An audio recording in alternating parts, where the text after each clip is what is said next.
Are there any Polar Express passengers in need of refreshment? Santa Claus and ho ho ho. Where's the Tylenol? Welcome to the party, pal. You'll shoot your eye out, kid. Son of a nutcracker! Popo Shisho. Well, cool. So now that we're off the podcast, guys, the thing about Tiny Tim, I was thinking about the importance of needing to see Tiny Tim run. My example was going to be, imagine not seeing Victor run in Arcane. Wow, what a comparison! Because it's not a bad one. Because Victor's run is definitely tied to him as a character. Yeah, and in the same way that Tiny Tim recovering is also into character, because they both start the story out as cripples, and the importance of like their health is very much related to what goes on in the story. Yeah, I agree. I'm almost at a loss because I've seen Arcane once, and I don't fully remember that. Welcome, everybody, back to the Cheap Seat Critics podcast. I'm one of your hosts, Yukiki Ryder. I'm Crimson Maroon. And I'm Sprinks, and hey, if you're listening from,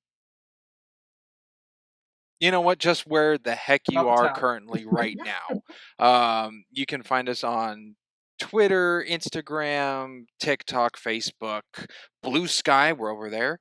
We also have visual side of things on YouTube and Rumble, which actually, when it comes to recaps, they're quite handy. And then we also have a LetterBoxd if you're interested in seeing like our average graphs of numbers and where we all settled on like an average total for the whatever we've covered. So yeah. We had an interesting season where we have a partial themed season. We did. Is that our first partial themed season? Yeah, I guess so. It's also kind of just like, it really feels like two separate seasons just combined into one. A little bit. Which also coming off of the Twilight one, that was 8 things covered in that season. This is also 8 things covered in this season. So kind of, they're equal length. Well, yeah, I mean, our longest one was 10 with like a decade. That's true. Way back in the day. Season 8? That was over a year ago now. That's crazy to think how far back that was. Season 8. Man. Lots happened since then. A lot of life. Yeah, this thing's almost, 2.5 years old? Certainly feels like it. This little pod's got some legs. It's got legs. That is true. I guess I will throw out into the ring a question that is not standard. This one's actually kind of pointed to Sprinks. I know, it's crazy. Wow. It was from our last Christmas Carol, the 2009. All right, the Jim Carrey one. Yeah. Where you were talking, and it's been brought up in other stuff, but we kind of had a whole talking point in that one in particular about how important a source material is in an adaptation. And I brought up the example of the ghost party not being in Harry Potter movie. In the Harry Potter movie. You said you would mark that as a negative objectively because it's not honoring the source material. And I would like to hear more on that type of thought process. I'll probably probe. So. Okay. This might be one of those instances where I don't know how many words I can use to convey my sense. But when something's originality isn't the film or the media it's on, but it's the adaptation off of it's coming from, then as close to accuracy of a 1-to-1 would be from the source material, i.e. book, an example. And if it's chosen to discredit or misuse, discredit, not use, adapt, what have you, then that's the creative liberties onto the creator of film, game, whatever it is off of the source material itself. And I see that as objectively changing what has been paced and set up by the originality of the material it comes from. As it was such with more than likely publishing companies, editors, all that. If in example, a book. So I see that as a great change in the objective of it when it comes to its writing and creation form. Now, I think I also brought up Lord of the Rings, an example of that, to connect to writer on what I meant, where I haven't read those books, and if it went the other way around, since I've seen the Lord of the Rings movies, the subjective change would be onto the book because I'm going in with a mind of what it looks like from the movies, opposed to reading the book and coming up with the imagination of what it looks like in my own head, which I know many people have. I kind of had that with Hunger Games, where I read all the books before I saw the movies, and the movies didn't look like what I had in my head from the books. But that happens with a lot of people. And to me, that's a subjective thing. But the objective thing is the other way around, where going back to the books, seeing what's not in the film would be added in from the originality of what it started with, which would then go on to, I guess, an example, the film of what's not placed. Now, does that ruin the film and dock it harshly for not adapt, adaptating? That's not the right word, but adapting. Adapting. Thank you. Adapting a one-to-one of the source material a bit for me in my objective. But does that ruin a complete film because of one thing missed, or a handful missed? Absolutely not. There are so many other things in the medium of the adaptation that go into the creation of it. So, what if something's source material has an objective flaw in it, and the new adaptation fixes that flaw? Is it objectively worse because it fixed the source material? For me, I would say yes. The, the adaptation is worse for making the source material better. Well, better is the subjective stance on that. The objective is what I said, not Yeah. subjective. An objective flaw has been rectified. I would eye that as worse because it's discrediting the originality of where it came from, which was the flaw to begin with. What if the original creator took part in making the adaptation That can help it, but it also is going off of the source material. of the creator? So, when the creator's new take be the new canon for this the adaptation? That would be a what's the word?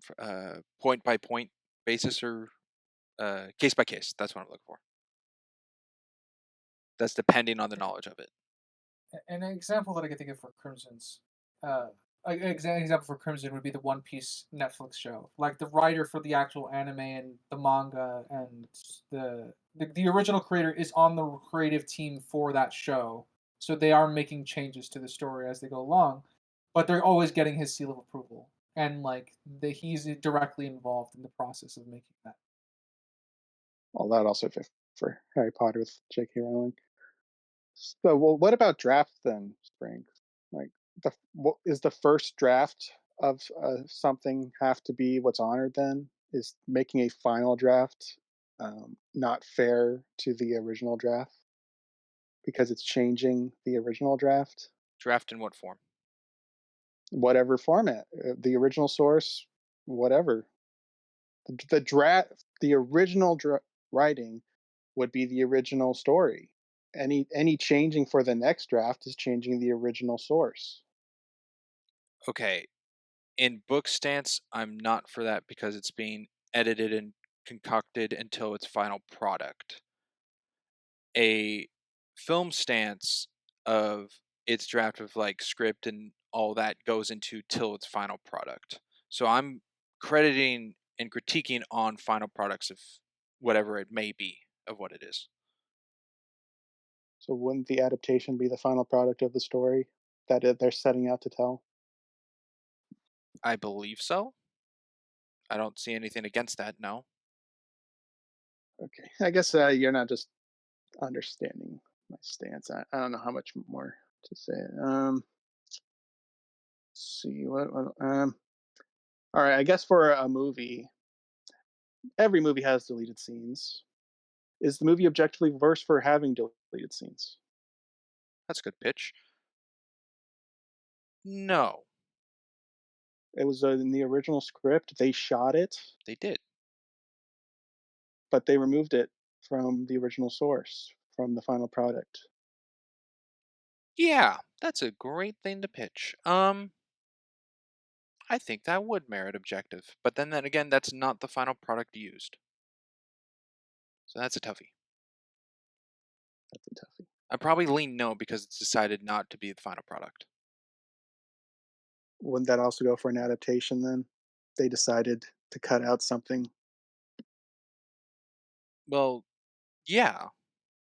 So I guess It's it like kind of goes Lord of back the to Rings. The theatrical is the final product. The extended is the deleted added into it, and the extended wouldn't be the final product because that's not what they decided to go with to begin with. Is that a good example?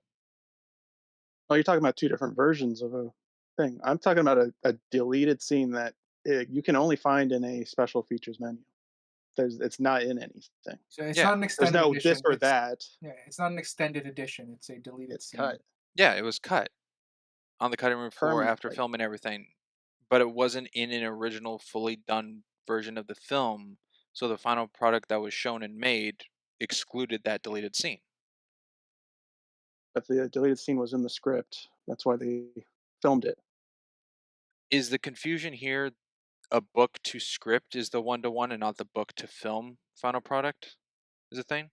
Because to me, if the script is fine, that's a process in the making of the film.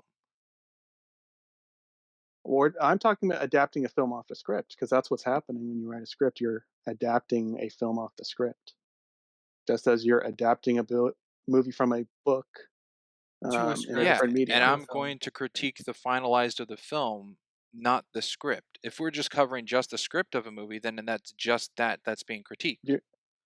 The point I'm making is you're critiquing the movie off the book, Because that's the which original isn't source material it's the taken book. from. It's not an original idea. The movie's the source material of the script that it's based off of as well. And the script's off of the book. All right, you're not grasping what I'm I'm putting. not. So I'll just leave my points. Ryder, I don't know if you want to add anything to that or just bring up something else.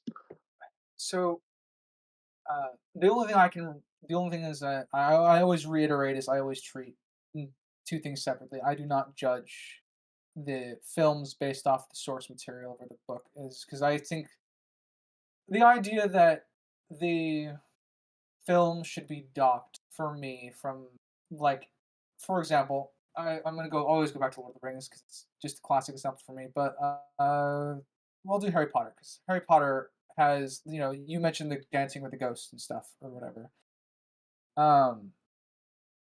That to me is not an inherent flaw because that wasn't adapted from the book. Like Tom Bombadil missing from Lord of the Rings movies is not a flaw within the context of the films because it's not adapted from the book. It works in the films because it's paced better than the fact that Tom Bombadil is not there.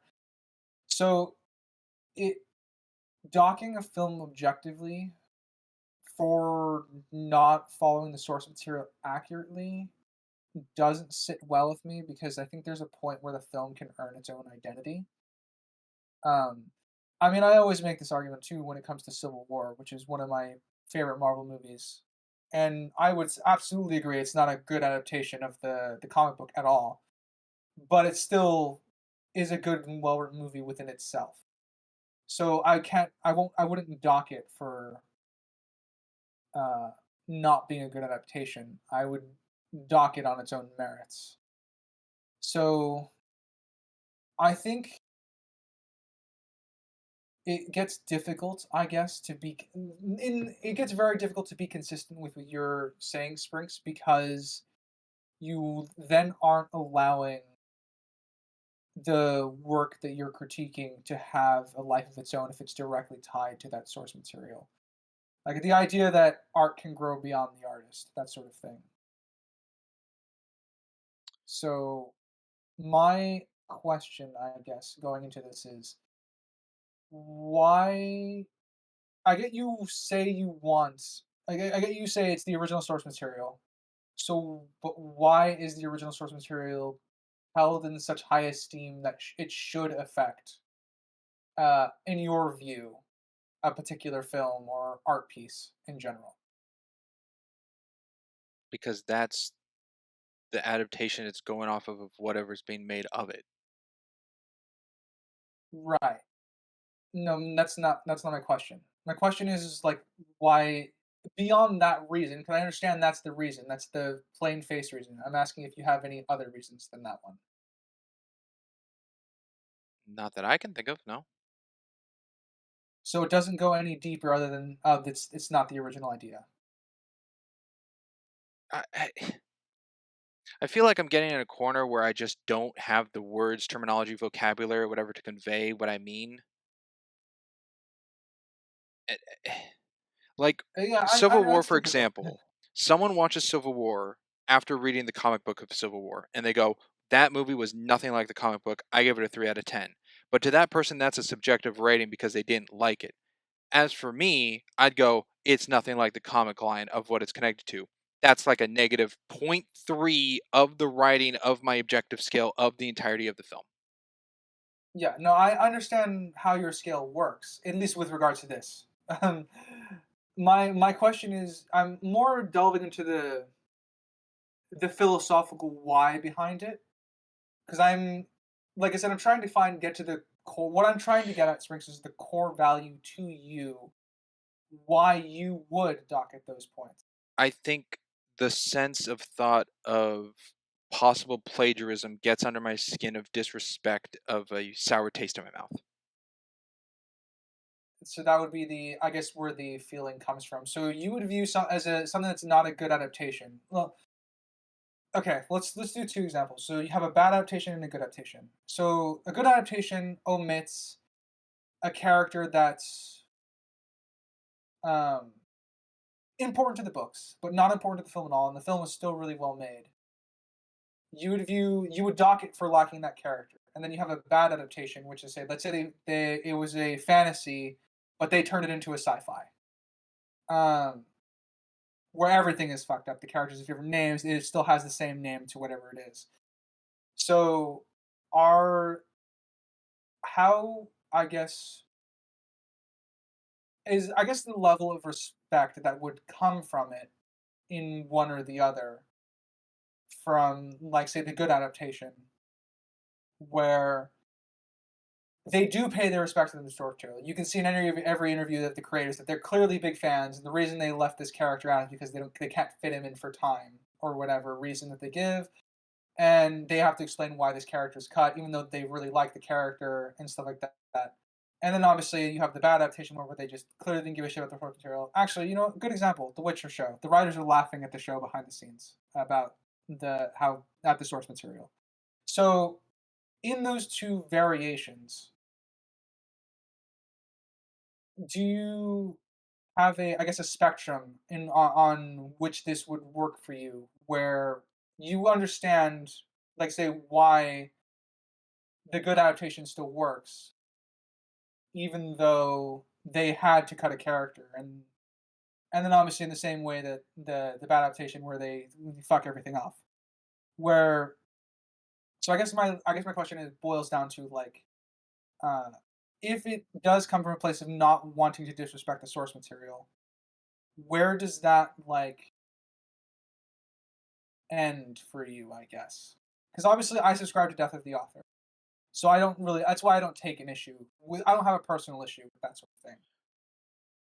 No Um, matter how major or minor it would be from a character or a scene or a single wording in the book, I don't know how I could ever see that as not being negative to the source material if excluded. okay. I, ge- I don't know any examples off the top of my head, but like the Pale Orc and Hobbit, how it's 2 lines, but then the movie makes it the whole, like, huge antagonist of 3 film arc, and like this huge blown out character when in the book it's so small. That's the adaptation of it, but it's not sticking to the story, but it's also in line of the creative liberties. I think the neutral point I could get to is a creative liberty if it's just not said in the book, but it's so believable in the adaptation that it could have been a thing. Oh, Like it's in a example for you is background Lurtz. story or something. Lurtz, Fellowship of the Ring. Uh, Like, Lurtz is not in the book at all. He's an antagonist completely crafted for the film. Oh, okay. So that would be an example, I guess, what you would suggest, because I think Lurtz is absolutely integral to the movie. I guess And additions can be seen as neutral or positive. Exclusions I see as negative. okay, all right, yeah, I'm just like I said, I'm just What trying about to map out. changes? Depends on what the change is. Why is that dependent? Because it could be interpreted differently depending on how the writing of the originality of whatever it comes from is.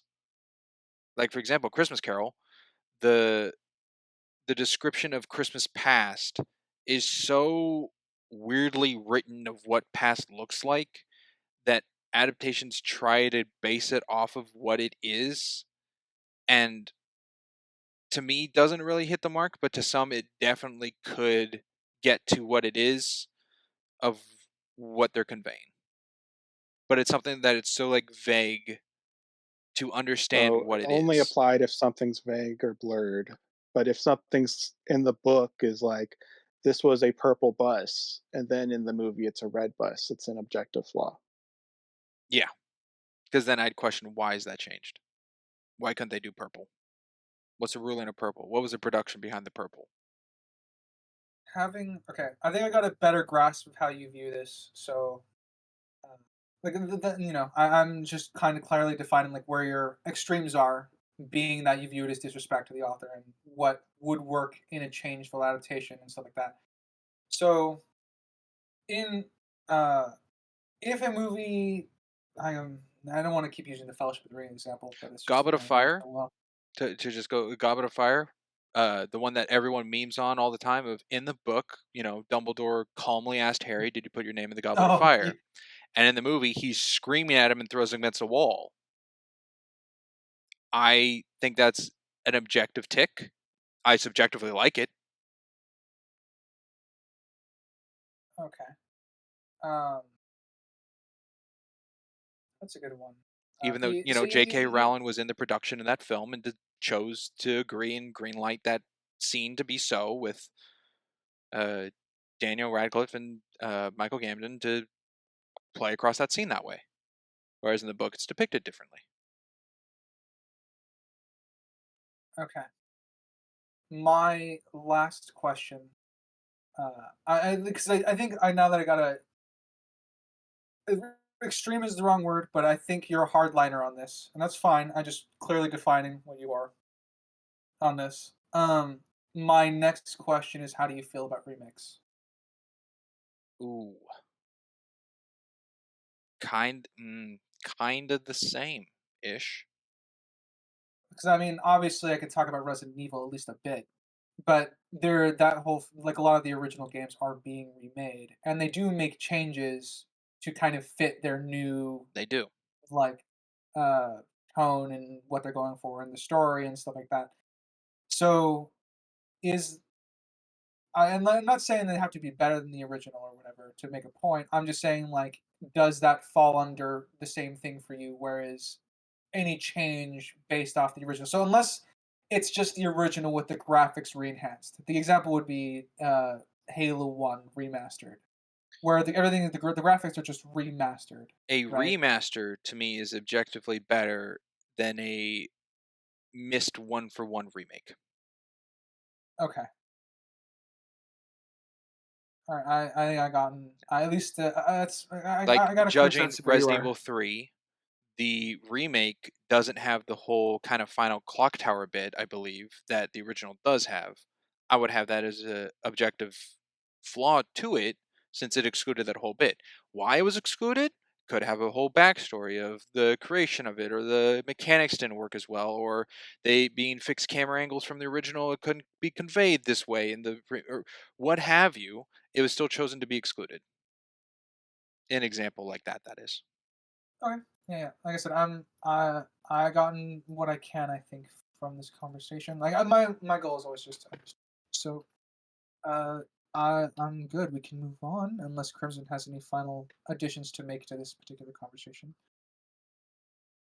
None that I could get away with saying. Ooh, Ooh, all right. Uh, wonderful. spicy. More Sprinks' objective scaling. questions. We can throw out something a little lighter. Favorite version of Scrooge?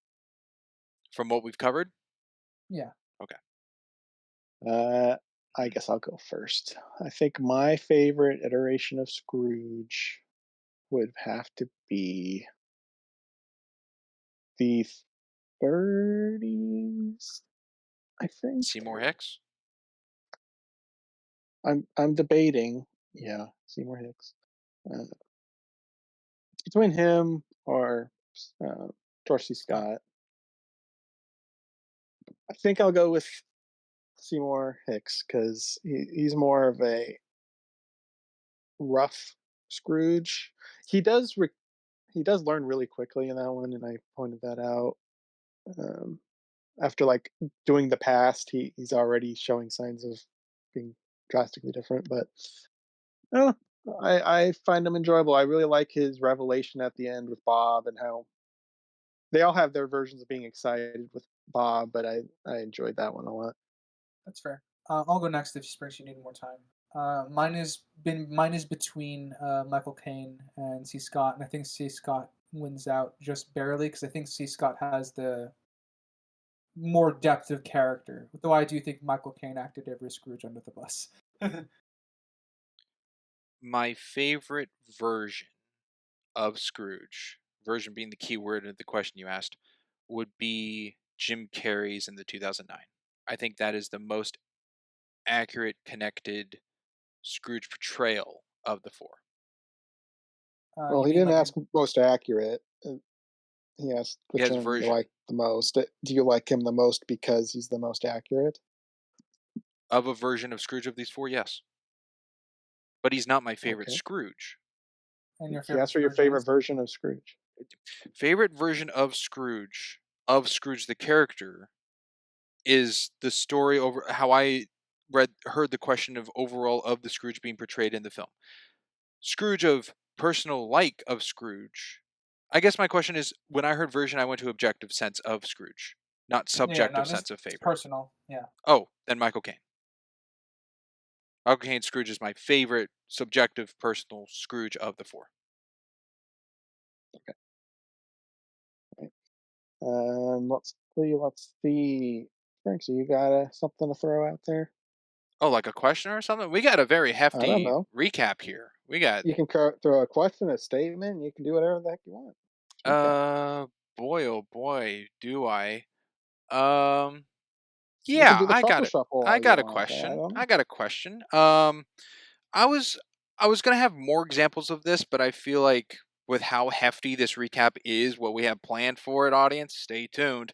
I'll just shoot out this one example of it. But for writer, an interpretation of characters, and I guess this is a great example with what all we talked about with Charles Dickens' works of Christmas Carol, a character being adapted into something from the works of writing, or not just the writing of a character, but just a adaptation change of it. An example I have of Dr. Jekyll and Mr. Hyde. Do you prefer more the creation of what came out of Bruce Banner and the Hulk, or Harvey Dent and Two-Face? Like using the Jekyll and Hyde example as a base for that archetype for the Yes. character. Being, I believe that neither one of those characters would have existed without Dr. Jekyll and Hyde previously. If I understand Dr. Jekyll and Hyde as the archetype, they're completely different characters. I would go with Bruce Banner and the Hulk then over Two-Face. Or well, because okay, maybe I misunderstood. Am I treating Harvey and Two-Face as separate entities, or am I treating them as together? Either or, I guess. Because the Because reason I they ask are this is different. because Hulk and Bruce Banner are two separate, like Dr. Jekyll and Mr. Hyde. However, Two-Face is constantly at battle with both sides of him at the time.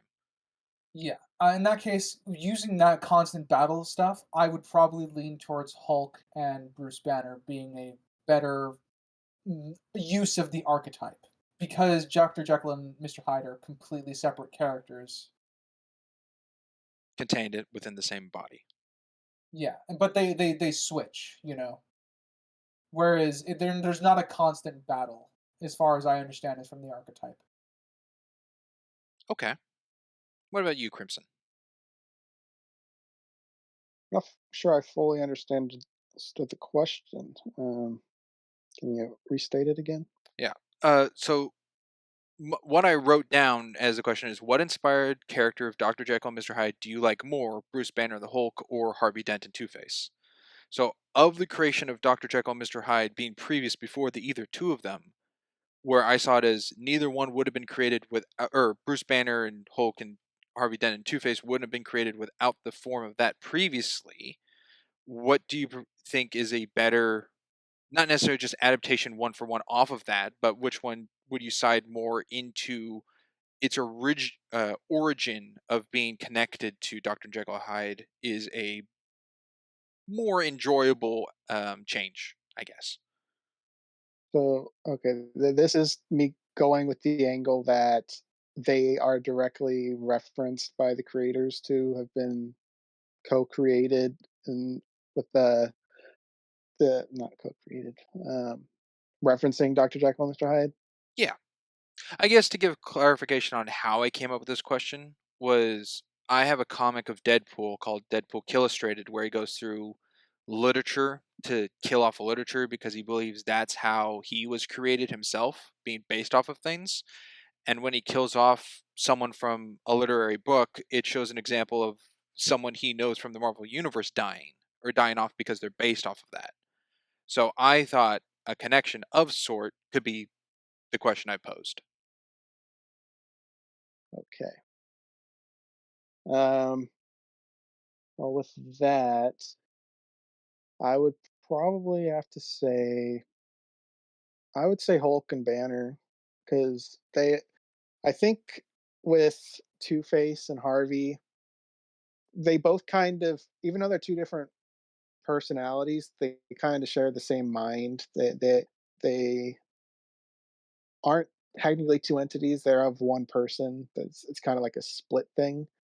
Meanwhile, with Hulk with Banner, Hulk is kind of its own identity in its entirety. You could split those two. So I would say Hulk and Banner. Okay.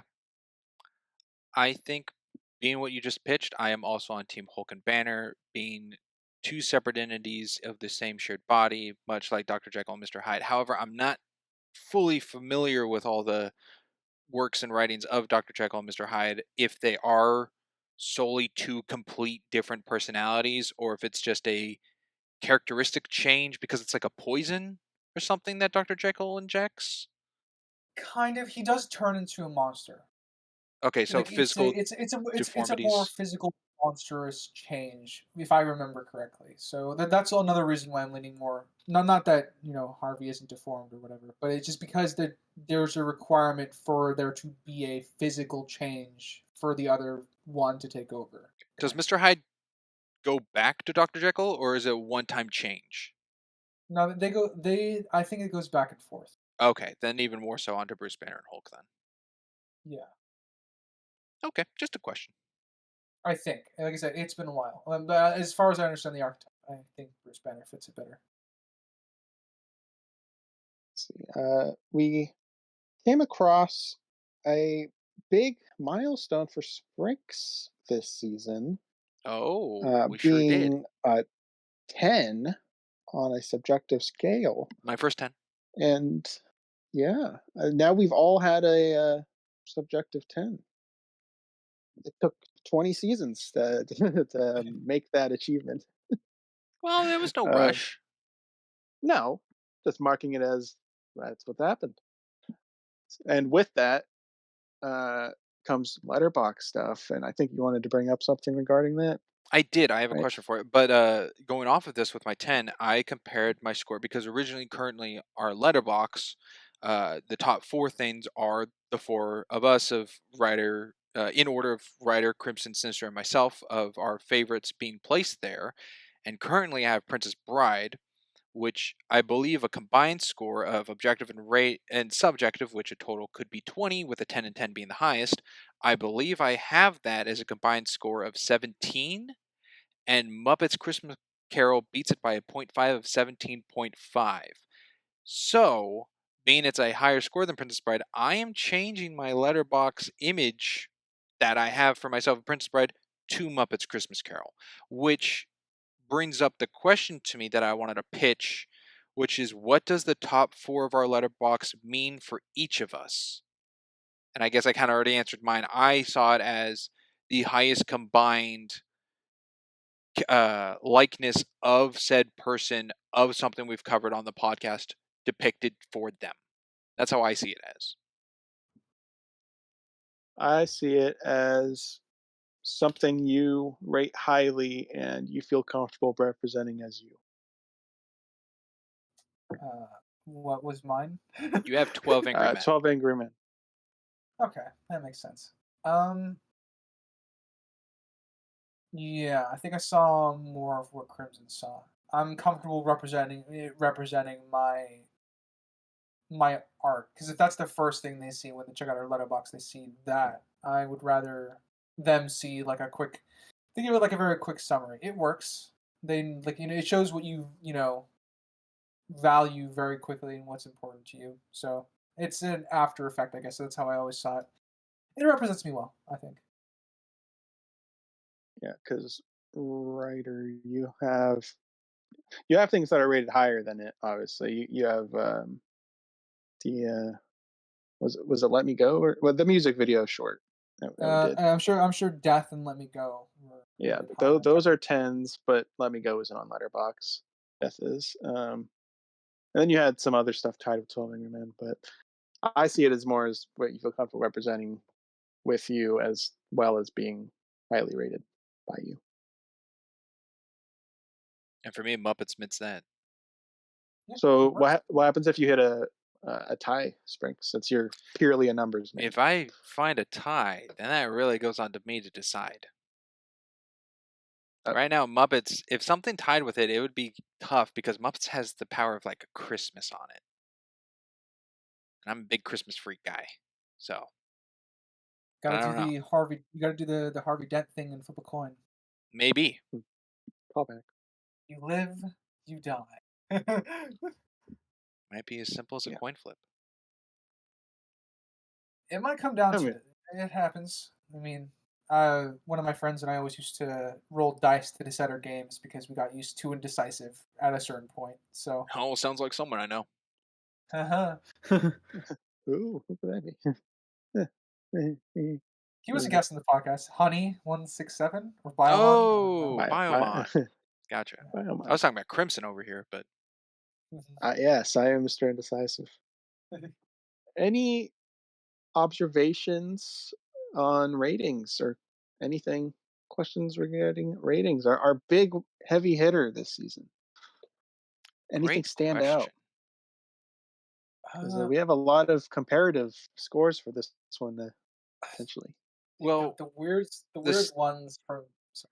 I was going to say the Seymour Hicks, being how vastly different and wild my objective score is. For Scrooge, we all had the same. Yeah. With C. Scott? Yeah. No, with Seymour Hicks, the 30s. 35. We all had an 8.5 objective. Yes, you're right. Indeed. Kind of surprising, I guess. We rarely sync up, like all three of us. I mean, we do sync up occasionally, but it's rare when it's all pretty three rare. Yeah. Yeah. Pretty rare. Especially with objectives, usually doesn't all that add up. Was our biggest difference of a scale of objective or subjective being the 4.5 to 10 of Muppets? Was that the biggest length between the number? This season, yeah. I don't know in the entirety of the podcast, but that's a 5.5 rating separation. That's pretty big. Ooh, Clone High might have a bigger one. That's right. Sinister rated that like a 9. Because someone gave it a 9 or something, and I have like a 3 or something on that. Yeah, you talked about how the jokes didn't land for you. That kind of makes sense. They don't. It really bored me out then. If I didn't laugh at any of the jokes because I didn't get them, it's just the jokes are political and it's too smart for me. I wouldn't say that. It's just it's not your cup of tea for comedy, man. Let's see. Sinister gave it an 8. You gave it a 3, so that's a 5 difference. So What this is was actually a larger okay? difference than Clone High. Nice. Was Sinister's the highest rating of Oh, that? Because then, what but did Ryder give it? Ryder gave it a 9.5. Oh, there you go. That's a 6.5 difference. Yeah, there we go. I forgot how much Ryder loved that one. Oh, I loved that And show. season 2. Haha, you're funny. Not Go yet. die in a hole. Go die in a hole. Hey, Clone High season 2 or Velma season 2? What comes first? Velma. I'll take Velma season 2. Whoa. There was no foundation to be destroyed for Velma season 2. Let's see. Any weird ratings for me on here? Yeah, A Christmas Carol for You, the 2009 one, Ryder. I was surprised that it was below a 5. Because a lot of the characters were consistent other than Scrooge. Bob was consistent with himself, not the other variants that we've covered, but within that own film, Bob was consistent with himself. The charity guy, Fred. The characters all seem to be consistent, minus Scrooge. I think like I said, I was bouncing between 4.5 and a 5 a lot towards the end because I said this is one I didn't really have I didn't have my ratings written down for my objective on this one going into the podcast, so I had a vague range that it was going to be between a 4 and a 6. I leaned 4.5 because I think the world building aspect is a little more heavy weighted on this one by purely the use of magic and stuff like that. So while it does have a consistent number, it's more prevalent in this, and I think I do attribute inconsistencies with powers as directly tied to the characters. So the spirits were a little bit inconsistent with their abilities. But I think I agree overall, but not everything works. And it's not just consistency with characters either. Because I think the whole Bob turning into the narrator at the end, that is a nick as far as the character is concerned, because he was never the narrator in the book or in the film. So that is really a 180, like at the end. I think we talked about, I guess, the back and forths with the ghosts. I think I'm trying to word all this correctly. I think Fred is an extremely well written side character. I didn't really find any big issues with him, but he's also a very minor character. And because of all that time wasted, so like there's time they could have spent fleshing out the side characters and making them more impactful. We talked about how Bob was missing like the setup for his character with the lack of the Cole conversation. There's a payoff for that, even though there's no setup to that conversation. So your objective whole of the film holds more negative towards it than positives. Yeah, for the time being, it's still in my range of average because my range of average is I think I've talked about this, is between 4 and 7. I think that's right. Okay. Where 7 is the higher end of average and 4 is the lowest end of average. So it's still in my range of average films. It's just a little bit on the lower end. So it's not a terrible film by any means. I just think there's a lot that needs polishing for it to be a better film. It's just my perspective of it, seeing that 5.5 is the halfway mark of everything, of how our scaling goes. Anything below that I see as more of the negative side of a final product. Yeah, I do think overall there are more negatives to this than positives, and I will say that there are some really strong positives in this. Like I said, there are some very good isolated scenes, like Belle's conversation has no support or setup for it. I think the lenders, the debtors, the Applegate of the film, the flashback. I think that's a really good scene in isolation, but again, we don't really have setup for it. I think I think that sort of stuff kind of riddles the film in a lot of other nicks that just tend to add up into my 4.5. And that is like I said, it's also a tribute to characters as well. I do think there are some nicks in Bob's character. I think he's consistent, but there are still nicks as far as his character is concerned. Not inconsistencies, but there are nicks. I think, like I said, the reason I bring up Fred is because I think Fred is the only one that kind of escaped unscathed as far as nicks are concerned. Because I think we talked about Belle having not a good setup, or lacking setup, going from the dance to the breakup. We have Tiny Tim not as relevant to this film as far as the story is concerned for Scrooge, because that felt shoehorned as far as concerned with the characters. Though obviously Tiny Tim greatly affects Bob in a good way. I don't think that the impact that it's supposed to have on Scrooge is strong to kind of warrant the ending, where Scrooge is like promised to be an additional father and stuff like that. I think it just has a bit of pacing issue. Yeah, and it's like there's a lot of world building and plot issues that unfortunately tie directly to Scrooge's character because wasting time. So, I guess my final part on it and picking your scale a little bit. You've put in the past of it. I don't remember which number, so you're gonna have to correct me on it. It was like either a 30-70 or a 40-60 on world building and character having the higher number. Is Yeah. that tweaked in this one? Is the world building more like the 60 while the character's 40, or is it still No. So okay, so how my skill typically functions. Character is usually worth somewhere between 5 and 6 points, and then the split in half for plot and world building with their inconsistencies. So I view that with the world building. Okay, so I think how I wrote it down at the very beginning of the podcast, and it has gotten some fluctuations since, but the fluctuation is pretty minor. How it was at the very beginning of the podcast was character and characters are worth 5 points, pretty much. You got great characters and everything else was bad, you still get 5 points, right? In terms of world building and plot, that was divvied up between the last 5 points, and usually one could weigh more than the other. So if you're in a fantasy world, the world building would need to weigh a little bit more because you have to keep track of your magic rules, you have to keep track of your so it would be 3-2, kind of, with a world building plot typically, right? That's what I mean by the plot. The world building is weighing a little bit more. So it doesn't really affect the characters that much in terms of isolation, but when you interconnect everything, it adds up to kind of about 4.5. Because I think the characters do still mostly hold the film up despite their nicks. And I have a lot of issues with the plot, which I pretty much don't give any points almost for the plot in this one. Mostly because of all the constant pacing issues that kind of plagued the film from beginning to end. Even though the plot is sensible, you still lost out because you're not going from one thing to the next.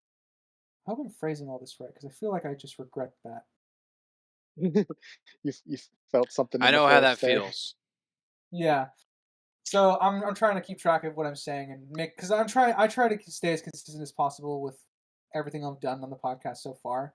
So I'm trying to run through my head and does that work with everything I've done so far? How does it work here? So that's how it worked back then. Characters has a little more leeway now, so it does kind of weigh into the 60-40 category. And then obviously the plot and world building will kind of divvy up what remains still, and they can go the other way as well if characters aren't as important to the story being told and stuff like that, and it's focusing on the world. What's a good example? Have anyone here seen 1917? Nope. No, I've only seen the long shot that was known for that film. Yeah, that one's very much a world building heavy film. Not to say that the character isn't a character, but the world building is strongly weighted in that film just because of it's kind of focusing on displaying the war, as far as I remember. 1917. So yeah, like I said, I'm still torn. I'm sticking with a 4.5 for now. It might edge its way up to 5.5, just depending on how much I want to weigh certain nicks, if that makes sense. Okay, Alright. writer, what had better world building to you? The 80s version or the 2009? 80s. Was Okay. there a particular reason for that comparison, Springs? The 80s had a street to me, and the 2009 showed a lot more of the town and the world and a lot more to it than the 80s. Okay. So I guess there was nothing to break of the 80s if it had such a Yeah, exactly. It's minimal. consistent with itself. You know what I'm saying? You don't get to see much of the world, but in the sense that saves the world building from being broken. I can. How do I word this? I guess I don't know if these are the right words. I can sympathize what you're saying, but I don't empathize with what you're saying. Reverse that, and you've got it right. Okay. Maybe. No. You empathize, but you don't sympathize. I can see what you're explaining, but I don't agree with at all what you're explaining. With Okay. how he's been consistent with his own scale, or how he views world building. I guess I don't know. So I just Please, don't know what you're please, disagreeing with. spare me. I don't need the spiel on what it is. It's just I was just looking at the numbers of being a 4.5 versus an 8, and the world building being a question, and I was just curious if that stuck that landing, and it does so. yeah. I mean, so this is my thing with world building is always typically when my scale is like, if your world building is grand in scope, so say your universe is a Star Wars universe, you have to be consistent within the Star Wars universe. Like, you can't break the rules that are previously established. You can build on them, but you can't break them, contradict them, that sort of thing. And it gets harder the more you work in that universe, the more your story expands and stuff like that. And then you have, I guess, the 1980s version, which is it's a straight. The world building works. It's not expansive. It doesn't break the film. You don't really see much of the city celebrating itself, right? Whereas the 2009 version, you do. You see the city reacting to, like, Scrooge when he cheers up and stuff like that. You can see that the street improves and stuff like that. So there's more going on in the world building that you have to be cooperative and be consistent with. And the more you add on to the rules, the more that there's potential for something to break, which is fine. Like, I don't expect that to line up with how you perceive things, Springs. Because for you, I imagine world building, your view of world building would differ in the sense of you need to see more of the world in order for it to be more worthwhile. Suppose so, yeah. Because to me, I Yeah. see the Christmas Carol 2009 having better world building than the 80s version for me. Okay. Uh, yeah. My thing is consistency with itself. So, like, I enjoy. Here's a better way for it. I enjoy 2009's world building more than I do the 1980s version. I enjoy it more. The 2009. I enjoy that world building more because you get to see the world outside. You get to see everything, how life progresses. But I wouldn't say it's as consistent with itself as 1983, 1984. Roger that. Okie dokie. That answer your question, Crimson? Yeah, picking his scale a little bit there. It's a rare day, but I always enjoy it. 'Cause I like to try and stay as consistent with myself as possible, and that therein lies the challenge. All right. I'm going to pose a little weird question. You might need to look at a list, or maybe something will pop out at you immediately. What is something we've covered that you would like a Christmas Carol version of? So I've Oh, talked about, like, you gotta. in my histories of, like, a TV show doing a Christmas Carol episode or whatever. Would you like Atlantis? Would you like an Atlantis one where the Oh, Oh, I see what you're. sergeant I is see what you're screwed? I pitching. don't know. Putting the characters in place, or if you want it in the universe, whichever way you'd want to implement it. like a But Doctor Who Christmas Carol is what you're saying, like kind of like an adaptation using the story material, or either something you like the can Muppets, take where the characters are playing characters. Like Kermit's obviously playing Bob Cratchit. it's whichever one you want to implement in the universe you're picking here. Ooh, interesting, interesting. Okay. If you'd want a world to form to this story, or just plop characters into this story, whichever one you prefer. Thought that would be an interesting one. Because there's a lot of Christmas Carol out there, so doing And this is a specifically crossover would stuff be we've covered. yeah. Oh, I kind of want to see a Twilight Christmas Carol.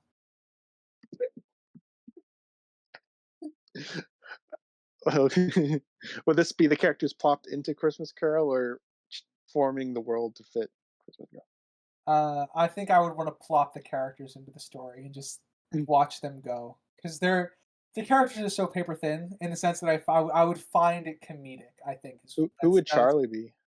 Would Charlie be Bob or Fred? Or Charlie's obviously Bob because he's the best character. is he present? Who's Scrooge? Scrooge and Twilight. Jacob would be Scrooge. He is kind of a pouty, whiny little guy. Ain't he? Yeah. Wow, I'd love to see the Belle scene with that Scrooge. Belle would be the past. She'd be like, "We're breaking up. I'm going with someone else." And he goes, "No, you can't leave. I've imprinted my money on you." So that would be Bella can be Belle. Sure. Bella Belle. I guess that would be my comedy version of what. That's the first thing that leaps into my head as stuff that we've covered that I would like to see. First thing I think that Firefly. Oh, okay. Would be, Yeah. sorry, would be interesting.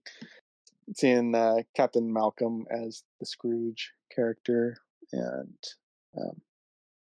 Enora being Belle. I feel like you could do some good stuff with that. Like past could be Wash. Yeah, be interesting.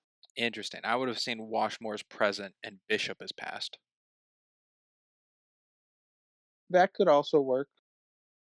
Yeah, that would work. Sprinks, there. First thing that comes to mind, and I'm like trying to think of other examples, but the one it's not escaping me to come up with something. I'm thinking Lackadaisy. Interesting. I Why think Lackadaisy? Rocky is Scrooge, and he's like hoarding alcohol, and he has to learn to give it away at the end. And Okay, so get, yours is fitting it in the universe. yeah, to be more friendly with everyone and get acquaintances and joy rather than having the joy just for the value of the booze. Fitting in universe. What would I? Yeah, that's a good choice there, Sprinks. Yeah, good choice. In universe, I think I'd want to do Batman. The Batman. Because I would. Yeah, because I always like to bring levity, and well, Batman is ultimately a story about hope. So, the idea that it would be a kind of a take on someone within that universe. I have no idea who, but I'd want to do like Batman a would be Batman. difficult. Yeah, like I said, that's therein lies the challenge because it's ultimately a hopeful story. The Batman, and he's a hopeful character, and that's what Christmas Carol is supposed to be. It's supposed to be a hopeful story. So I feel like I would want to try something in that universe. I'm not sure how I would go about it yet, but yeah, I've seen Gordon would be a ghost probably. As of recording currently, I've seen half the Penguin. So I've seen more of that Gotham and world. And that would be... It just seems difficult to convey that story. That would be interesting. It would certainly be interesting to see how the characters of that world in this gridded, grounded place could adapt the story of ghosts. Like who would be what? Be very interesting. Yeah, and I mean, in the universe for Batman, Ghost wouldn't probably be a literal ghost. It'd be a figure it would be a pushing person him portraying towards a direction.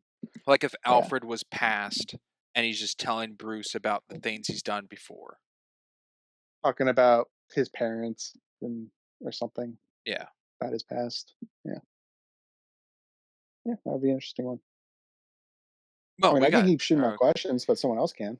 well, we got stuff to do. We got segment. Yeah. We got critics on critics. We got this is not just a season, but a whole year done. Because the time this comes out is what New Year's Eve is tomorrow on this release date.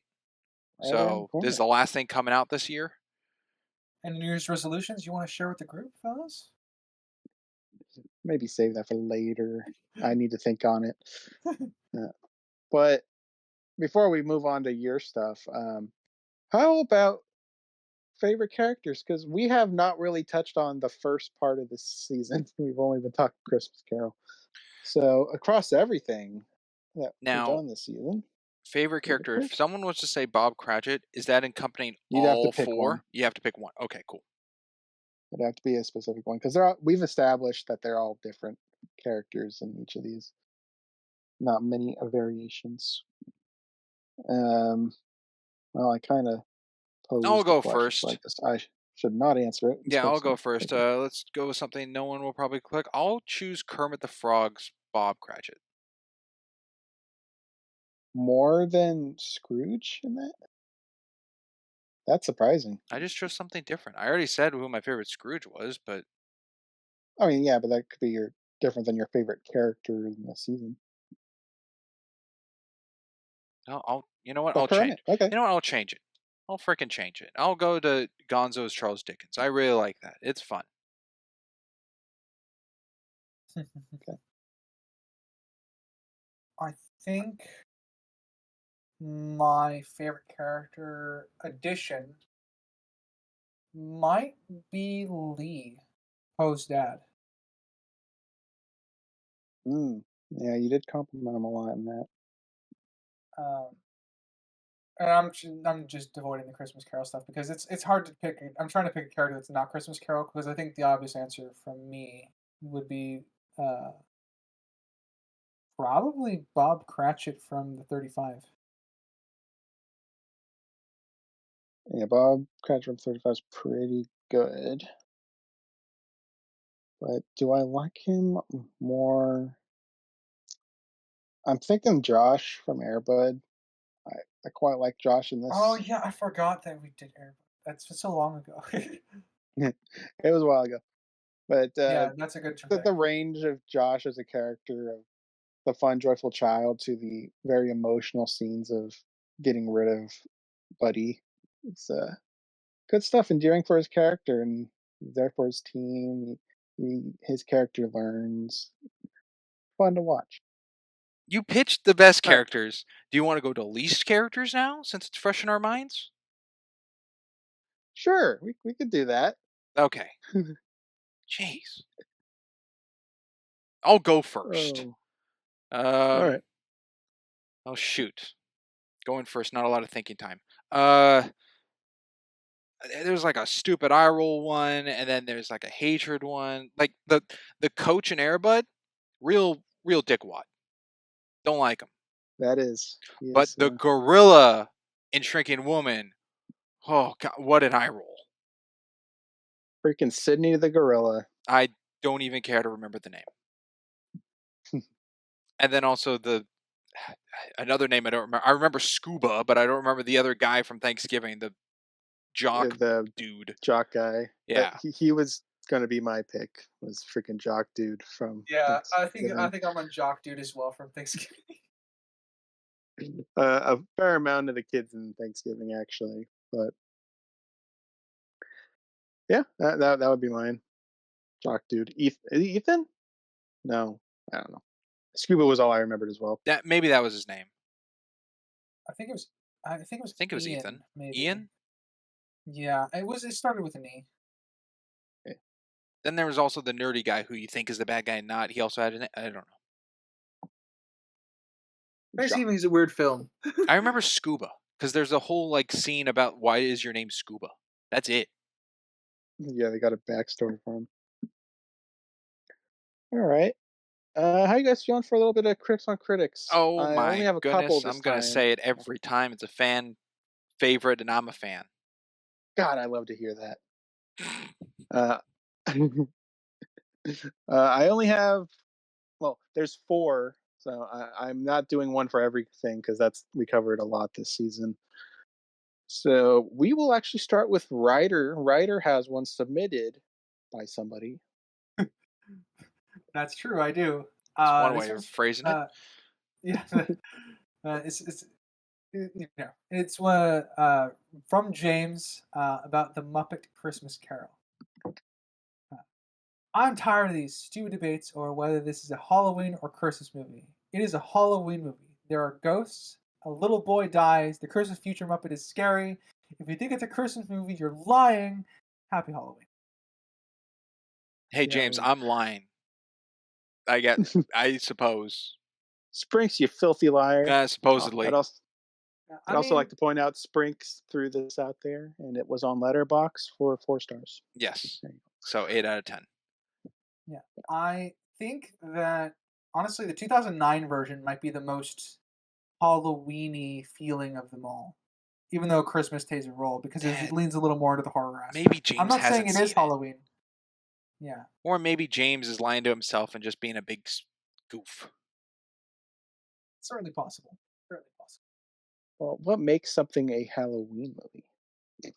Big one, taking place on Halloween. Okay. It's very handy. Nightmare Before Christmas on Halloween, or is that on Christmas? That's on Christmas, which is why I lean that's more of a Christmas movie than a Halloween movie. Okay. So what is Thanksgiving? Thanksgiving. Thanksgiving is a Thanksgiving movie. Woo! Really threw a curveball on that one. I was scared on that one. The movie starts on Thanksgiving Day because they're getting ready for the Black Friday sales that night. Yes. Okay. And that was the opening, and then we had a debate whether or not the events took place on Thanksgiving. On Thanksgiving after, explicit, but school's I in think session. by the end we're like most likely it's football season. Yeah. All right. Well, the next one we got is from Rotten Tomatoes, anonymous reviewer for Airbud. 2.5 stars, so a 5 out of 10. A simple concept and overall way too harmless for its own good. But Airbud benefits from its adorable main character and chemistry between the boy and the dog, and there's some fun to be had from Michael Jetter's over-the-top performance. Really bland, but not a bad movie per se. Way too harmless? What do they want out of its it? own good. I have no idea. That's why I picked the clown dude slipping in the mud, crashing the car, falling the lake. He should have died. He should have broke his neck. Honestly, he should have drowned in that lake. You know what? Could have aided. They should have had him in the courtroom in a full body case or casket or what is not casket? Just cast. Is that it? Which part? Like in the courtroom, the clown should have been a full body. Oh, a body cast. Yeah. Body cast. Yeah. That would have been kind of amusing. Yeah. But they wouldn't have been able to do the newspaper thing with someone. But no, they needed to be harmless. Yeah. I think that I think the intention behind the comment is actually kind of what you said during the podcast for that one, Springs, which was the idea that what's it called? A Disney made-for-TV movie can only do so much. Yeah, you phrased it very well. I think it was something like that. You were, at least that's what I'm attributing that to. Like it was too limited as far as the story is concerned. Yeah, guidelines they couldn't cross, or can't show smoking, that sort of thing. More than likely. Hey, I can't remember. That was weeks ago. And I'm sure I was 75% right. Let's see. The next one we got is for Kung Fu Panda 3 on LetterBoxd. A 9.5 star. 9 out of 10. A 9.5 star? 4.5 star. 9.5. Whoa. 9. What am I talking about? Oh my gosh. 4.5 stars, totaling a 9. Jeez Louise. By Shrish. I have a big nostalgia factor attached to this film. I vividly remember how much I enjoyed watching this. The humor worked perfectly for me. Loved the animation, and the villain was so cool. The voice cast was hilarious. The Panda Village rocked. The score was amazing, and the ending was highly satisfying. Poe is easily one of the best protagonists ever. I kind of grabbed this one by the last two lines that they said. Ooh, sheesh, shreesh. Go see some more films. Yeah, Poe's a decent protagonist, but I definitely wouldn't put him up as best ever. Certainly not in Kung Um, Fu Panda 3. I think Poe yeah, took a not. huge hit. Well, in if that, they've only seen the third movie, Yeah, I mean, they I said for suppose. me, a lot of that the pump of their number comes from the fact that they have a huge nostalgia factor for the movie, which is fair. that helps. People have their niches, you know. I think I kind of have that with Megamind. Mm. I need to see that again. I don't remember that movie at all. It's not the one time. I think it's cooler in my head Oh, than is it one of those movies where you're afraid to go back to because it would kind change of, for you? Or especially after the yeah, podcast. your analytical brain. I'm sure it'll get chosen fear is sometime, there. but like in my head, I remember it being like really cool. Oh, it's a franchise now because That's there's a sequel. true. The Doom Syndicate or whatever the hell that is. All right, and the last review I have for Scrooge on Letterboxd by Richard, 2 stars, 4 out of 10. A rather by the numbers retelling of Dickens' classic story, Seymour Hicks gave a commendable performance as Ebenezer Scrooge in Henry Edwards' rather dull stage adaptation that seems to be afraid to escape its down to earth setting that is serviceable in telling the story, if not uh, especially wowing. I So think they just that's called it dull. yeah. I think it's kind of a safe review though for giving it a It's 4 out of pretty 10. safe. It seems to line up with what they're saying. Yeah, they didn't bash it per se. Yep. Yeah, they like Seymour Hicks, right? So that's kind of Seymour Hicks does carry that film. So I'm kind of in agreement. I I think they're just they don't against really how bash it. it's being a stage. If it had more production, it probably would have heightened it to get more of a Yeah, spectacle of what they're looking for. yeah. Spotlights turning on in darkness is a little much. Yeah, Afraid to escape its down to earth setting. So I'm curious if they just saw like later they versions would that are have more liked the like 2009 magical. one where Jim Carrey gets shot up Yeah, into space. yeah. I'm sure they wanted more magical whimsy with the ghosts, but that is critics on critics. Sorry for the 1984 and 2009 for not getting any, but It happens. don't want to cover too many. And Shrinking Woman. Can't forget that. it's a long season. 8 projects. Yeah. Or Thanksgiving. Why are you Indeed. excluding Thanksgiving? You have no idea how many times I keep forgetting we covered Thanksgiving. I keep doing like number crunching and stuff. I'm like, I'm forgetting. Oh my gosh, Thanksgiving again. And that one's It's not happened only like 4 seasonal, times. but is also the most recent of those other 3. Yeah, I don't know what it is about it, but it's I keep forgetting it. It's very oddly placed What did you because even rate it? Did you rate it like a real middle, not remembering number? Did I? I think I gave it like a 5 or 6 or something. Right? It was pretty safe. I gave it a 5. You gave it a 5. Yeah. Okay, so fitting. It's in the vein Yeah. of like not memorable for you. it's meh. It's weird because thinking of the movie, I can remember the movie. It's just I can't remember to remember the movie. I just forget. Yeah, therein lies the rub. There's the problem. How's everyone feeling about moving on to the next section of this recap? Oh, the yearly thing? I suppose so. Sure. Uh, You know what? so- Let's not hold any strains. If you want to go wild, go wild. If you got some, if you feeling restrained to not go into there, waiting for everyone, just go. As long as we got the context, we're on the same page here. I There mean, is a page. my last thing, real quick, is did you guys have any questions for the Muppet section I was absent for, or did I get all my stuff pretty much across? That's right. You guys went on for like 40 minutes or so after I left. Yeah. Yes. Give us your fan cast for Scrooge.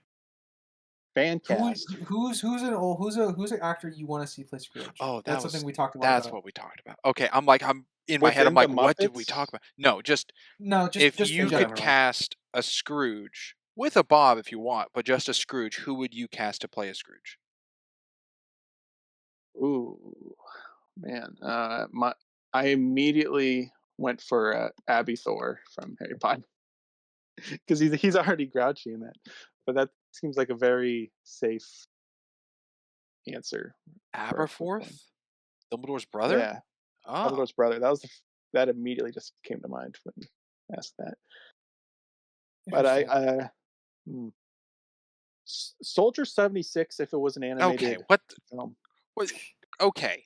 I can Why see can't that. I'd like why Jack can't they- Morrison. w- Can I? we covered an animated Christmas Carol. Why can't we have animated Sure. character? You know what? I'm for sorry. one? I don't mean to judge. Cool. Jack No, that's Morrison fine. would be cool. It's not what you were expecting. So yeah, probably Abathor.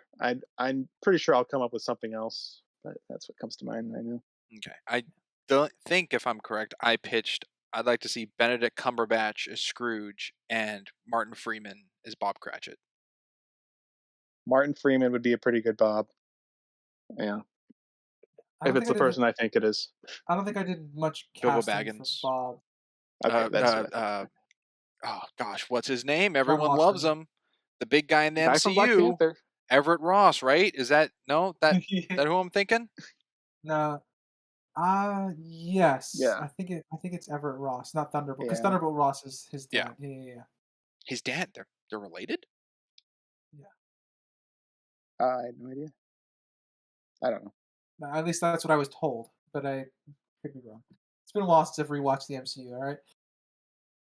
All right. Okay, so nothing else for Muppet stuff. It was just a fan casting thing. That was one of the major conversations. I think the other one was what did you think of Scrooge offering to pay off Bob's rent? Like he's paying off Bob's mortgage as something he's doing for Bob on top of raising his wage. I think it's good. Yeah, I wasn't there for that. Yeah, I don't really have a negative for it. It just kind of establishes that he's got a lot of surplus money, which I think anyone can really extrapolate from any version of Christmas Carol. He's the rich guy. But helping out with mortgage, very nice. Yeah. They don't say how much the mortgage is, though, right? It's just Yeah, there's paying no it off. actual price to it, much like all the charity donations. So he could be like, "Oh, there's only 15 shillings left. That's just one more pay." we got a lot, like 30 crowns. Oh, probably more than that, but Could be. I guess final question. Like, what did you guys think of this season before we jump into the second half of the recap? It's very festive. yeah, it's. I mean, we had. Yeah. I mean, We had Bionic more Woman festivities had a than not, segment. Yeah, because Bionic- Thanksgiving counts. Yeah, Thanksgiving was festive. Incredible Shrinking Woman had Christmas in it for a brief second. Air Bud had it for a brief second. Oh wow, forgot about those. Yeah, so But you're very right. It was a festive. nice build up and lead up into what the Christmas Carol theme of the season was. Very Yeah, and true. then there's Kung Fu Panda with spirit. It's all about chi and Oh, one spirit. Christmas and spirits. family, rekindling with those you love. Maybe they're not your uncle, but it's your dad. Might not be about Christmas, but it's about the Christmas spirit. Poe is we one of got the it, best guys. Freds we saw. That's a Yeah. joke. It's a good one. I guess my final thoughts on this, it was just interesting. It was very fun and interesting to do like the same story told multiple times, or like going several different versions of the same story, because we got to see we grew a lot, I guess, with each version. We got to, I agree, Yeah. and I think it's funny enough just how they connected in the order we did them in, because we saw the improvements of what occurred going forward. How do you think it would have been if they were completely flipped? If we started with the 2009 and went down to Scrooge? It's very interesting. Our coverages would be completely different I agree. 'Cause a lot of our coverages are referencing the previous things we've covered. So, Yeah, I think that would change a lot of our more interactive talks when referring to the previous films in the lineup. I think my Because ratings for Scrooge would be different on both scales. on the lower end or higher end? I don't know. I'd Oh, just probably, I mean, I do my best to separate each version.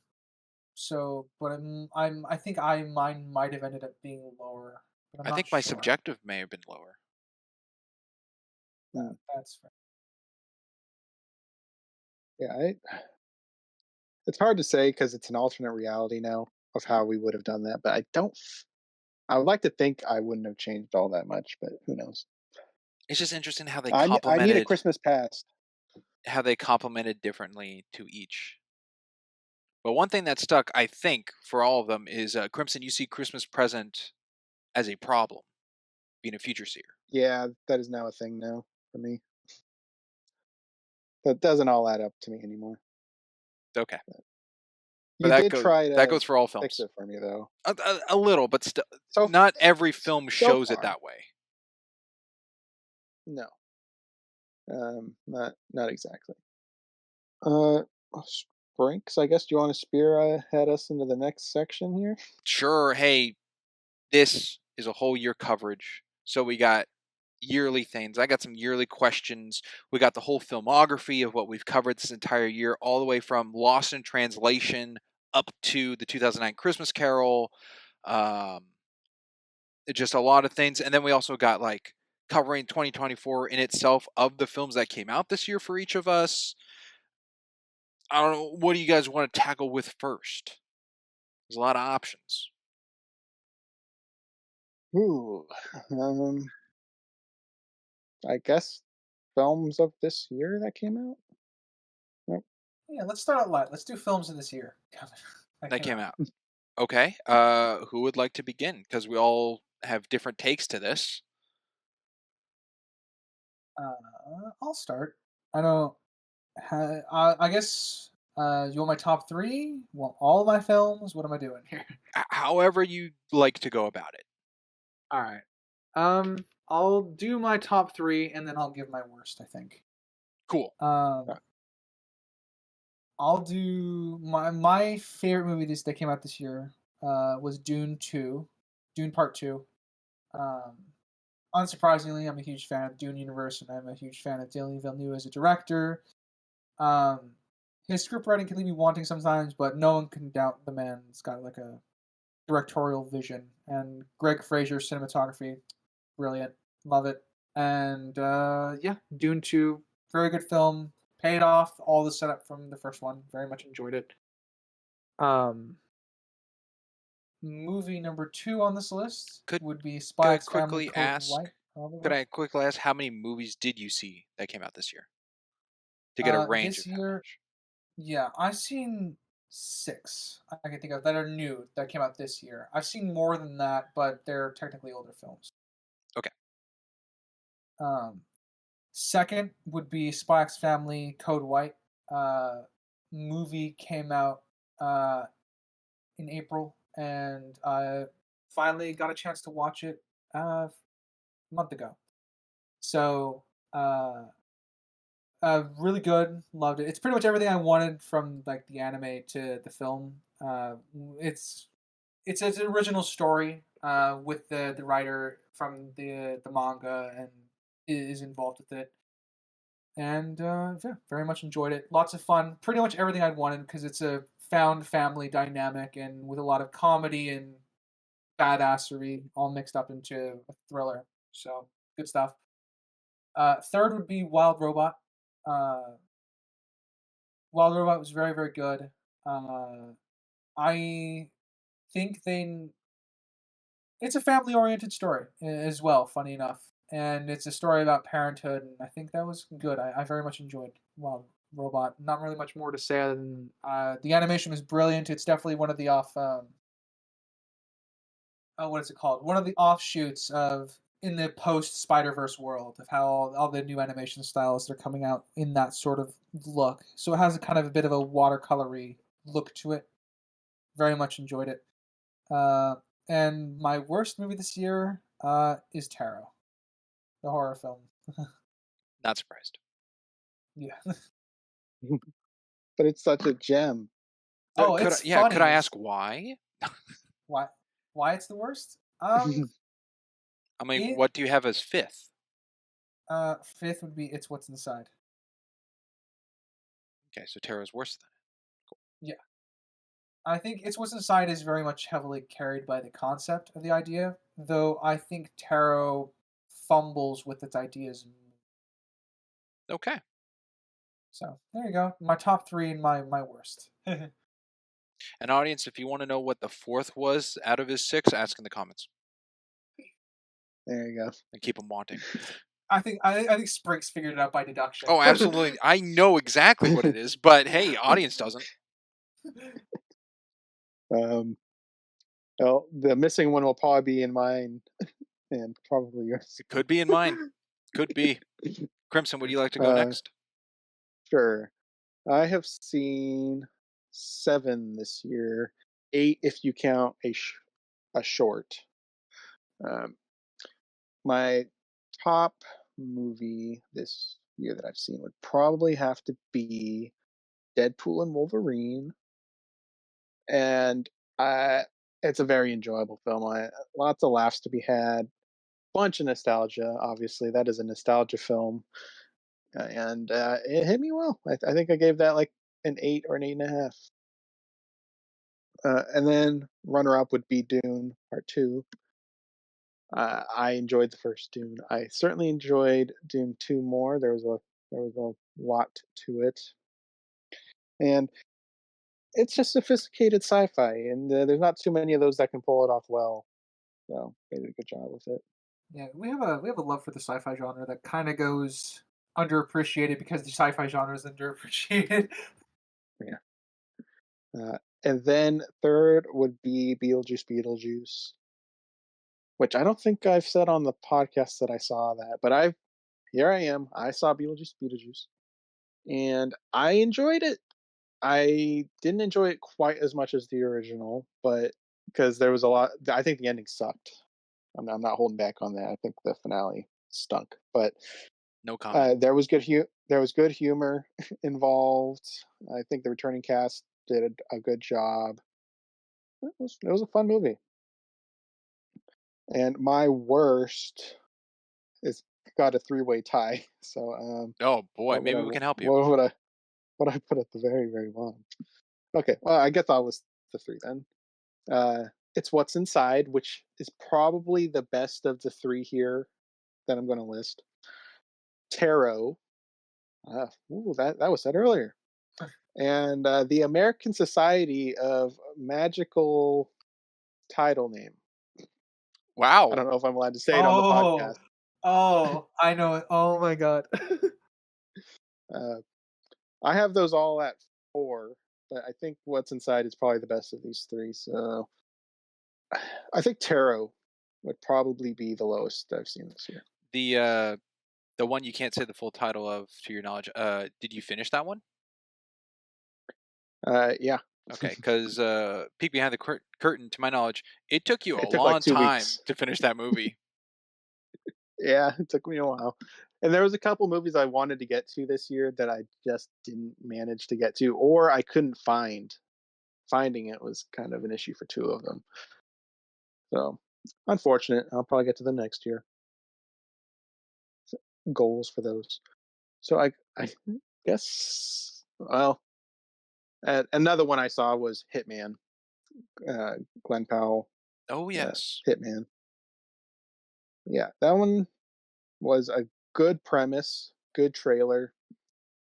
Kind of fell apart for me, like the end of the first third, kind of tampered off to being average. It does change a little. Yeah, unfortunate for me. And the ending of that movie, I think I kind of have what you said with Beetlejuice. Hitman ending was kind of just something. It was something. And I guess I'll leave the mystery short for the audience to ask. If you're curious. Great job. There you go. Great job. Great engagement. Didn't know we were considering shorts because then I have a lot more.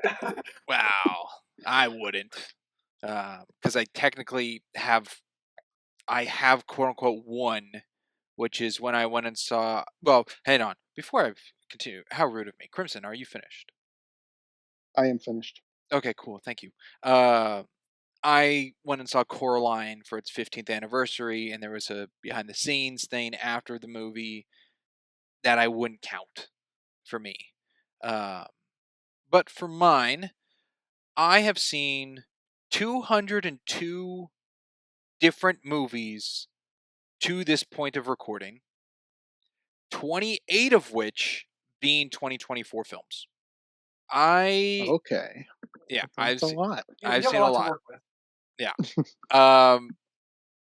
I'll go with the worst one I saw. Also, visual aid of things on YouTube and Rumble. There's some help. You can see my whole list of everything I've seen. It'll take me a while to name them all off. So just in case you're curious. I'll start with my worst. I'll give some honorable mentions, and then I'll do my top three. So a couple dishonorable mentions. Tarot is a great example. That's a pretty stinker of a film. Another one is A Family Affair. I thought that was a bit of a stinker of a film, with Zac Efron and Nicole Kidman getting it on while Joey Keane is watching. Bit weird. Wow, why did you watch that? Because it had a good cast for the casting. I'm like, you know what? I'll give this a watch. And it was kind of a nothing movie. It kind of deals with an awkwardness situation. I was just But my number one least favorite movie of this year is Madam Web.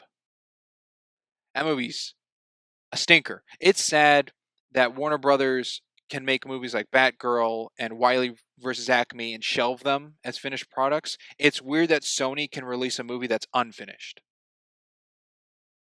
Yeah. I forgot about Madam Web. Oh, have you seen it? Did you watch that, Ryder? I did. Oh, would you like to change your answer? Yeah. I tried really hard to forget that movie. Oh, I Sorry. don't blame you.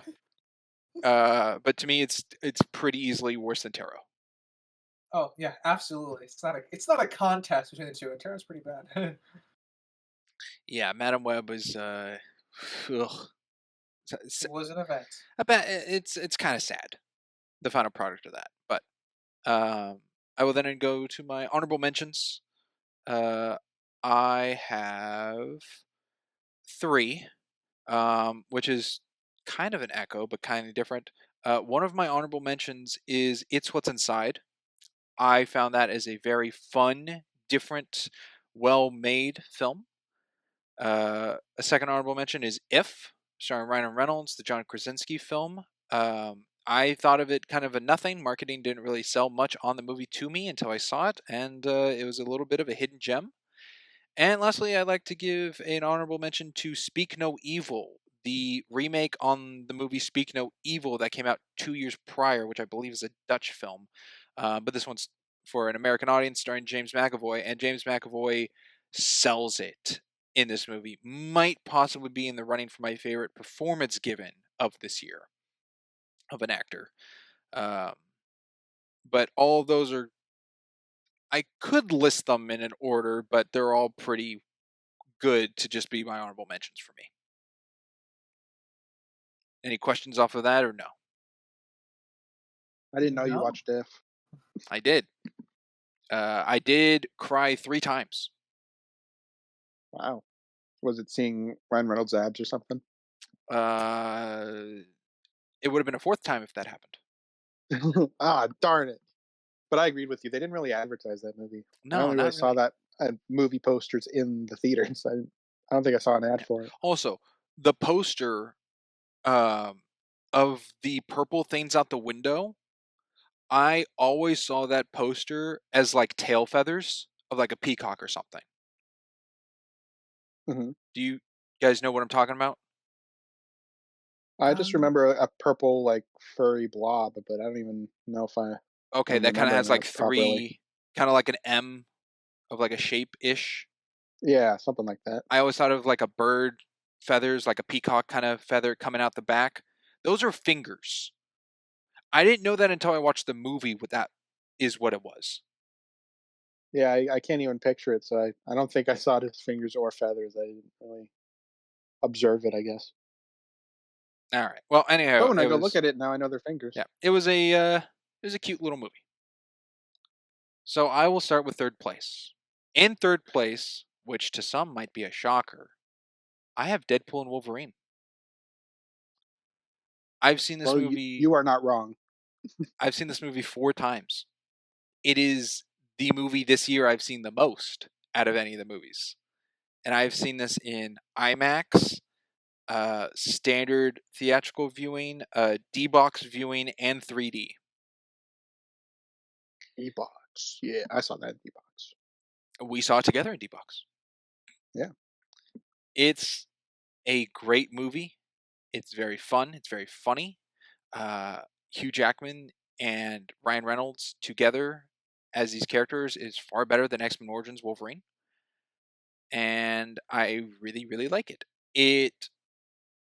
I think in the trilogy of Deadpool, it is my second favorite. It's very close to the first one, but I think the first one outbeats it, and it's clearly better than the second one. Oh, you got a problem with Fire Fist? No, I kind of just have a problem with the plot of that movie. Yeah, I think I think we talked about this a little bit briefly, and Springs and I have talked about the movie quite a bit, off camera, as it were. Um, yeah, I think the Deadpool Wolverine is definitely, I think, one of the funnier films in that franchise. I think I have it at number 2 for me in that franchise as far as comedy is concerned. Of Deadpool movies? Yeah, it's number 2 for funny. Like it subjective. And if one absolutely. counts it, in the 4 movies, it's still number 2 if you want to include Once Upon a Deadpool, which is the retelling story of 2 for a PG-13 audience. Yeah, I was gonna say Yeah. that's just like the kiddie version. Yeah. So second place, I have Music by John Williams, the documentary that came out. Documentary. It's a movie. Spit on it if you want. I got very emotional. I really look up to this genius of a man. I think it was beautifully done. It was a great story.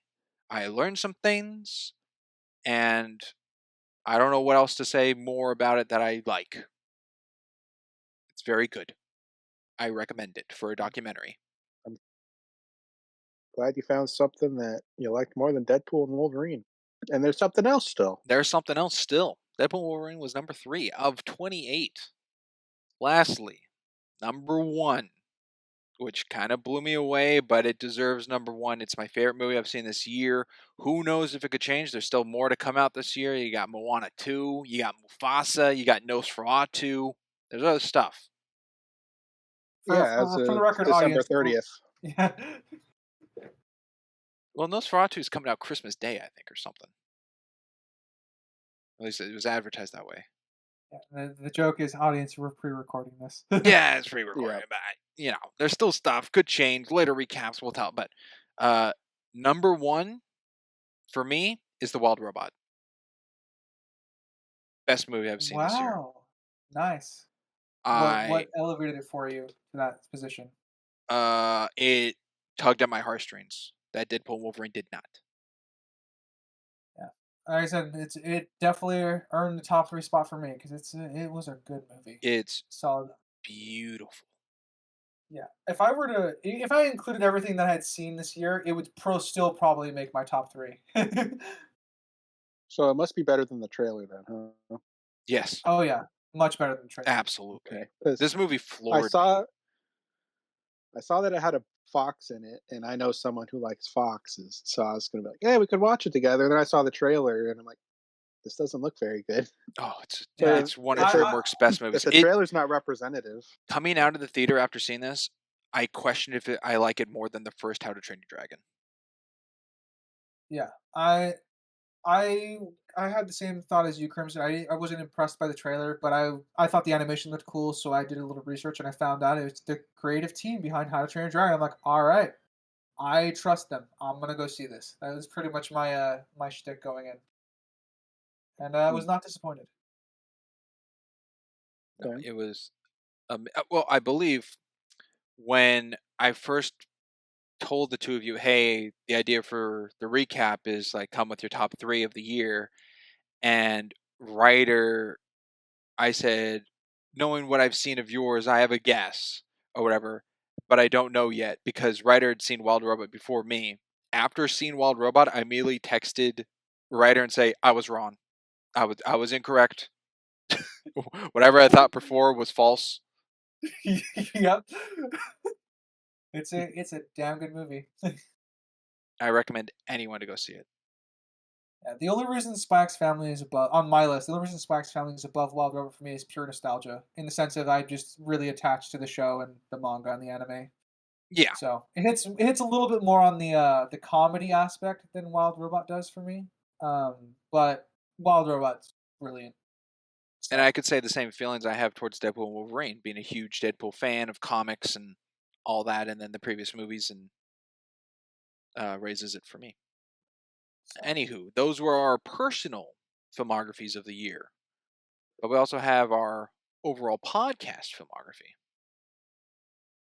Yes. And since you added it in yours, I've seen about 65 movies this year. So, Ooh, good to a point out. little bit less than you. A little. You guys have time to see Uh, movies? What? Well, a good chunk of them's podcast. Yeah, I'm sure. I honestly should have counted the podcast movies among them, but I don't think any of them came out this year. Don't believe so. No, not for podcast.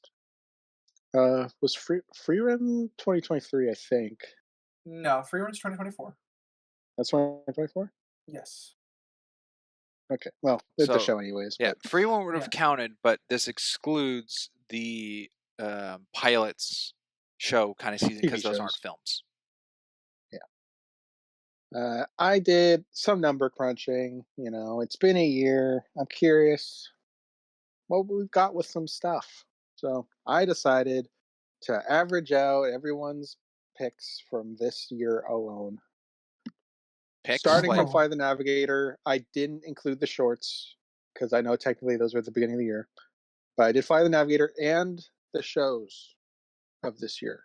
So okay. just excluding the shorts. That's all that was cut out. Was the shorts this so- year or short season last year? Some of them. Oh, that's right, because Violent were They're Night broken up by the and Christmas. Yeah. Wonderful Life were right in between that season. Yeah, that's right. Yeah, so there's some shorts this year, but I did not include them for this average total here. So I'm going to put out just numbers, and then I'll give you guys the averaged score as well.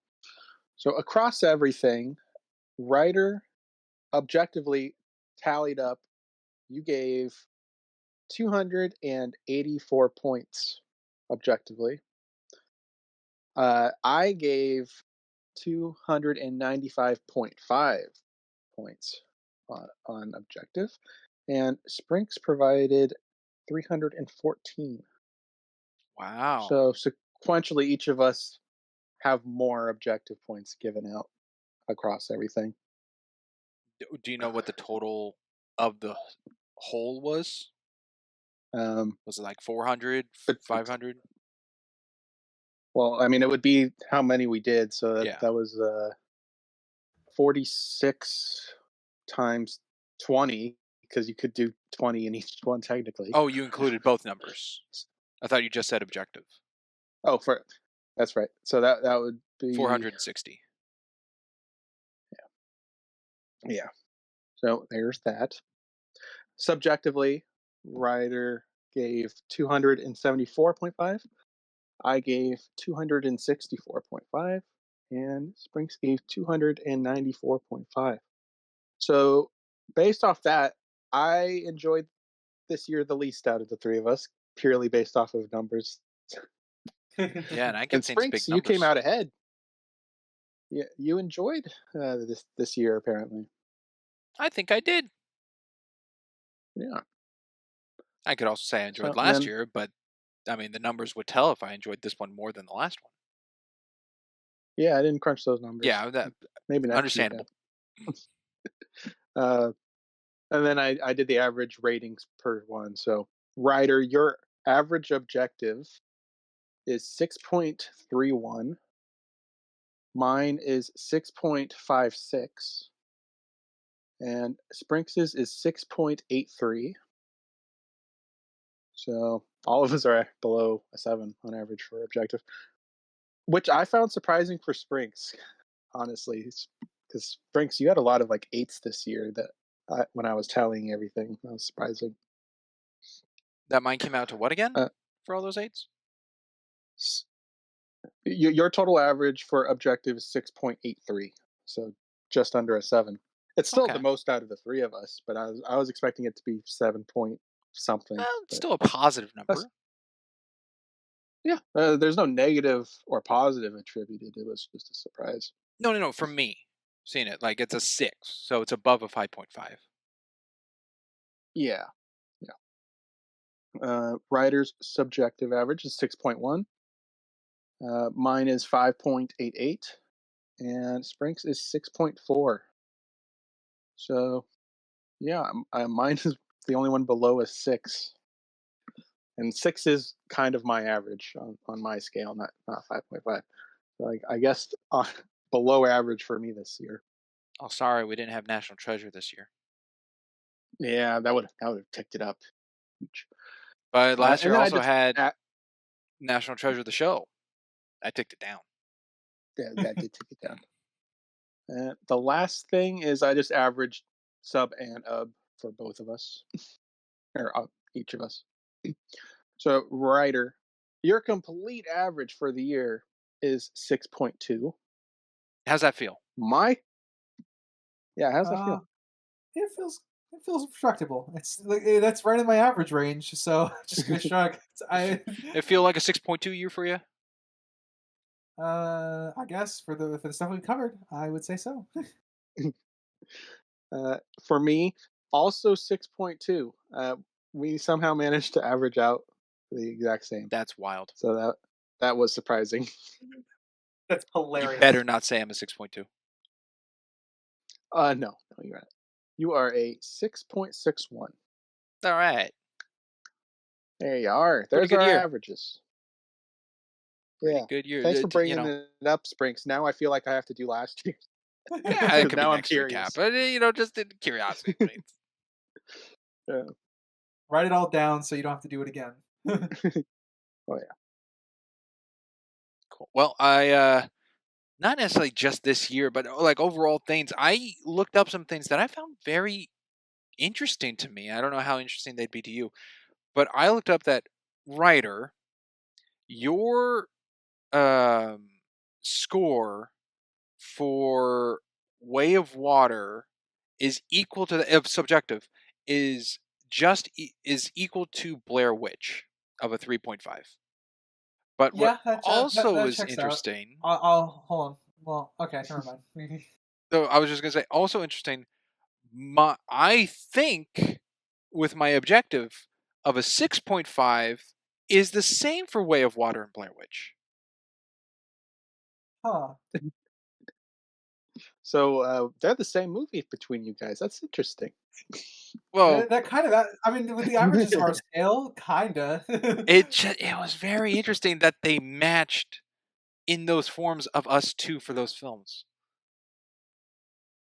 And then I probably rated Blair Witch lower than Way of Water. Whatever you did, it didn't match. So, but what it tells me is I need to rewatch Way of Water. So in your head, those don't exactly match? No. In my head, I think Way of Water should be a better made film than Blair Witch. Yeah. Did you say your objectives match? My objectives match. Your subjectives match. And I would say you should rewatch Way of Water if you think it's just as good as Blair Witch. Yeah, I don't know what I'd be pulling at for my enjoyment levels. I think I just enjoyed this. You said you were in a bad theater. That's true. No, I did preface that. I was in a bad theater. I probably do want to watch it again. So yeah, I might do that. We shall see. Okay. Spriggs, I have a LetterBoxd question for you. Oh my goodness! You've been utilizing that. Oh shoot! Hey, if you're coming Okay. at me because of Wild Robot's a 9 right now and not a 10, I'm changing that. That was so you wouldn't get suspicious. No, but it is about numbers not exactly lining up to what you gave on the podcast, and I wanted to know if there was reasons Yes. behind them. You gave A Christmas Carol, the 2009 Scrooge one, on LetterBoxd, 3 stars, which is a 6. Yeah. But you gave it a 7.5 subjective. I sure did. So why are those two You should different check it again. numbers? Did you just change it? I changed it when we finished recording that podcast. Okay. Because the Another 6 one was of memory of when I first watched it. After covering the pod, I changed the number. So that's a you didn't say 3.5 that star on now. You didn't say that on the review that your rating changed watching it for the podcast. My rating didn't change during the pod. Like discussing the podcast, what I wrote down didn't change. My viewing of it from when I was young changed watching it now for the podcast. I guess that I did share. Yeah, because we've done that before. Like Thanksgiving, you said you changed how you had it watching it for the podcast. So seems Okay. like, I guess that was just omitted. You forgot to do that, maybe. Discussing it in the podcast didn't change my rating of what I wrote down after I watched the movie. Yeah. You just didn't say. I had it originally before When the I was a pod kid, like I thought it was this. about a 6, but now watching it, it's Fine. like a 7.5. I mean, yeah. Yeah. All right, and the other one was Incredible Shrinking Woman. You have that as a 3-star on LetterBoxd, but a 4.5 on here. And then I thought, oh well, maybe you averaged your subjective and objective, but then that would mean it's a 2.5 stars, not a 3. So I didn't know if that was just a weird discrepancy. Sounds like a weird discrepancy. Sounds like Sprinks is in a corner, and Sprinks might have to go look at that. All right, fair enough. Brought it to your attention, then I guess. You got me. What about Ryder? You got anything of his letterbox? Please do. This is where you play I the Crickets forgot. soundtrack. No, this is where you go. There is none, but because hey, audience, if you want Ryder to get a letterbox, we're looking for 500 subs. Yeah. Tell your grands. At least that's what Ryder said. Your dads, your cousins. Yeah. Your I coworkers. said 500 or 1,000. I have no idea. 1,000 is crazy. I'll do it at 500. Tell your cellmate. I will make an account at 500. I will be active on it at 1,000. Boo. Yeah, 500. No, he'll I only guess, log the pod. 1,000, everything. I guess a mess up I had on my letterbox for anyone that peruses mine was they'd probably be wondering why the heck is Turning Red added recently. I was just thinking 2.5 years ago. And the reason behind that is I never rated it. Hey, on did my you letterbox. rate Tarot yet? Yeah. That was another problem Crimson had. But I was surprised I never rated Turning Red. And it's been 2 years. It's more been than 2 years. Speaking about letterbox, and I know a lot of people are like, "Oh man, more letterbox." I looked at the Cheap Seat Critic account letterbox and the rating, what films are connected in the ratings we have them in, and I just want to go over a couple with you to see if you think they all line up with the average. I know one that doesn't feel right to me. Continue. So I'll start at the low numbers and go up.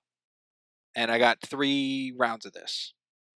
Round 1, we got the 1.5 stars, so 3 out of 10s. Okay, 3 out of 10 movies.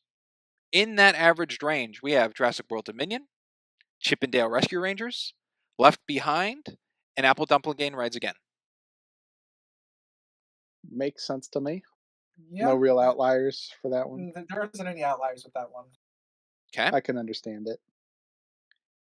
I'm also in the same park. The only one that feels like it should be a little lower is maybe Jurassic World Dominion, but I think it's fine. Second, for 2 stars, so 4 out of 10s, we got Obi-Wan Kenobi, the show, Thunder Force, Nutcracker in the Four Realms, and Christmas with the Cranks. I think Obi-Wan show should be lower. but it makes sense with the crowd that it's in. Like I do see this as a bit of an outlier, is that it should be lower, but it fits with the others that it's in with. I think they all fit, but I would like Christmas Cranks to get out of that pairing and go up. But we all know how that is. I think it's funny. Other people don't.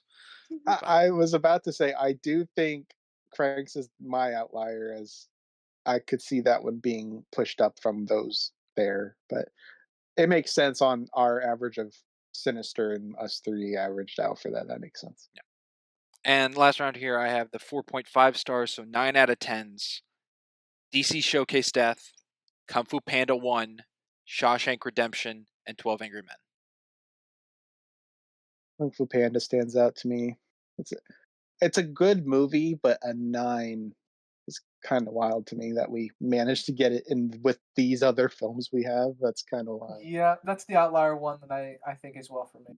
I can see that one being lower. It fits in quotes, but it would be like if this was a tier list, they would all share the row, but this would still be on the back of the tier, if that makes sense. I agree. Kung Fu Panda, it's very well made, but comparing it to, like, it's made just as well as Shawshank is so wild to think of. Yeah, it stands out. It's Shawshank for kids, I guess. Shawshank for kids. Kung Fu Panda. I wouldn't word it that way, but okay. I'm joking. You know, I'm joking. When Poe picks up the dumpling to break the pipe. Mm-hmm. Well, no, we got the prison escape in a thunderstorm. We got Tai Lung escaping during a fucking snowstorm. Oh, Tai Lun's Andy Dufresne changes the whole story. Yeah, I mean, there's a warden in Kung Fu Panda, so you can just That's true. move him over. Yeah. Yeah, I agree. That one's the strange outlier. It fits, but it has the set of quotation marks around it. You know. Yeah, one I've always had since we've had it on as an average rating on LetterBoxd is Death at a Funeral. That one's an average 7 out of 10. Too high. Way too high. It's incredible that it's in the echelon of a 7. I think it's because it's the objective I scores. hate. Yeah, I know it's the objective scores that hold it up because it definitely accomplishes what it's going for. But holy fuck, I hate that movie so much. It's crazy. Deserves a 5. A question I had, kind of like the Dr. Jekyll and Mr. Hyde, just like a real out there kind of question for you two to pitch, was just to get a little more understanding of who you are. We've gone through over 2 years of stuff and still want to grasp who you are to the audience a little more. Show of hands, who wants to go first here? I'll go first. Okay, cool. It's just a simple question. It's just a 3-thing ranking, and I just want to know where you rank it. Okay? I want you to rank 3 franchises as a whole. Okay? Are you giving me the franchise? I'm going to give you the 3. I just want you to know right now. I want to know what's in 3rd place, 2nd, and 1st. All right. Your franchises are Garden of Sinners, Lord of the Rings, and Star Wars. Star Wars is 3. Garden of Sinners 2. Lord of the Rings 1. Okay, pretty easy. There you go. Have it, audience. Crimson, you ready for your turn? Man, what the heck is my 3? I can think of Crimson, you ready? Yeah. I'd like you to rank these franchises in 3rd, 2nd, and 1st place. You have Harry Potter. The one with an H. You have Harry Potter. Wait, hold on. Whoa, you're really screwing me up here. His pacing's all off now. Now finish Crimson. I have a question. Okay. Crimson, you got Harry Potter, The Mummy, Jurassic Park. Well, Harry Potter, because Mummy has the 3rd one, so that has to be included. And then Jurassic Park. Does that include worlds, or is it just the 3 parks? How do you want to include it? You're the one that asked the question. Franchise as a whole? That it would be worlds. So Mummy, then Jurassic Park. Yeah, my also from first to last. Because Ryder went last to first. So is that how you do it, or are you doing it the other way around? Favorite, Harry Potter. Okay. Then Mummy. Then Jurassic Park. What was Jurassic Park? Yeah. My follow-up question was exactly the same. Am I including Rings of Power in with the Lord of the Rings franchise? It's part of the franchise. Same Ooh. with The Hobbit. Oh, then in that case, my ratings do change. Star Wars is still 3, Lord of the Rings are 2, Garden of Sinners 1. There you go. I just came up right now with 2 for you, Springs. I'm trying to think of a third one. Oh, sweet. While you think about that, let me flip it around. Crimson, Garden of Sinners, Lord of the Rings, Star Wars. Star Wars, Lord of the Rings, Garden of Sinners, because I haven't seen Garden of Sinners. Okay. Ryder, Harry Potter, The Mummy, Jurassic Park. Mummy number 1. I'm not counting the third one. Sorry, I've never seen it. The second one is Jurassic Park. Third would be Harry Potter. Okay, cool. How curious. Were there surprises in there, or about Well, what you were no. expecting? I was just curious about. But your each other's number 1s are the opposite of each other's number 3s. But not Yeah, too much that's credit fine. could be held because Crimson hasn't seen Garden of Sinners. So Yeah. Yeah. All right, I got my 3 franchises for you, Springs. awesome. Love to All hear right, it. I want you to rank Indiana Jones, Back to the Future, and the MCU. Oh God. Okay. Uh, Coming out swinging here, buddy. you sure did. Number 1's Back to the Future. Number 1's Back to the Future. Number 2's Indiana Jones. Number 3's MCU. MCU has far more bad hits than the other 2. All right. And I think the entirety of percentage of bad for the MCU outdoes more so than Indiana Jones. Back to the Future, I like all 3 of those movies. I don't think they're bad. And I have not seen the musical, so I can't include that. Oh, I could include the ride, I guess, from Universal. Because that kind of is canonized. So, yeah, Back to the Future is still 1. Okay, Sprinks, I've got a 3 for you then. Oh, sweet. How exciting. The Nolan trilogy. For Batman, I'm guessing. Batman. Okay. Yes, for Batman. Lord of the Rings and Deadpool. Okay, and these are franchises? Yeah. Okay, cool. Lord of the Rings is 3rd. Rings of Power really drags that down. Deadpool's number 2 because Deadpool 2 is poor, and Nolan trilogy is 1 because Nolan's crafted that world so well. So Deadpool 2 is lower in its own franchise than Dark Knight Rises. Deadpool 2 doesn't beat a single one of those Nolan movies. Okay. All right. They have some flaws to them, but Batman Begins and Dark Knight are so well made. Yeah, I kind of agree with your ranking. I think on that. It's hard to top the first 2 Batmans. Like the first Batman is like arguably the quintessential origin story, you know? Yeah. And then those 2 are more positive pushes the looking medium. than Deadpool, where I think Deadpool 1 of a craft could be close to that, but Deadpool 2 and Deadpool and Wolverine don't touch it. And what was your third example? What was the third? Lord of the Rings? Lord of the Rings is amazing. I like the Hobbits. Rings of Power stinks. So what would it be without Rings of Power? I'd probably flip Deadpool and Lord of the Rings. Okay. I think I enjoy and have more of a liking to the 6 films of Middle-earth more so than the 3 Deadpool films. Okie dokie. That's cool. Learn more about each other. Yeah. And you can't credit me on the other ones. What's the other one? Lord of the Rings 1, Star Wars 2, Garden of Sinners 3. I've only seen 3 of the 9 Garden of Sinners, or how many there are. But yes.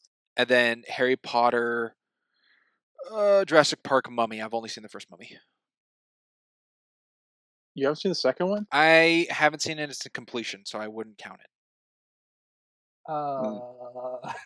Crimson, buddy, my pal, my friend. I don't know how I've been friends with Springs for over a decade, and just now realizing Scorpion King has not been watched in its entirety. Wasn't the second one Mummy Returns? Well, Yeah. Scorpion King's the third one, and then there's the Scorpion King Scorpion just King's movie. the spinoff. Or The okay, third one's the Dragon Emperor. yeah, haven't seen that. Like I don't live in the area anymore, Crimson. I can't fix this problem. You sure can choose it for the pod. All right, that was that. Anyone looking forward to the segment? Been talking about it I can do for this. peek behind the curtain over a month now. I can do this. I can do a segment. Dude, I am so excited to spend the rest of my life on this segment. Oh, please don't make it that long. I'm gonna pour my heart and soul. Please don't make it that long. You really scare me. No. I'm more worried that he's gonna be on suicide watch. Whoa. Hey. You got me a little fearful because the segment is something some people have been a fan of, me included. So my wording counts. My wording counts. It's like the critics on critics. I haven't heard back from audience members, but I'm a fan myself, so it's valid. We can be fans. Yeah, we can be fans. Segment today for this recap is bracket banter. We've had a little history with bracket banter. Hopefully it doesn't go somewhat like that. But this bracket banter is a little more themed, a little more Christmas seasonal. For what we have today is not, you know what? Why not say not? It's the definitive Cheap Seat Critics #1 Christmas song made of a list of 64. Originally, this could have been a bracket of 128 options, but I'm sure Ryder would have shot me down physically. So a list of 64. No, I just kneecapped you. Yeah, a list of 64 was still given a no out of Ryder and had some convincing to do.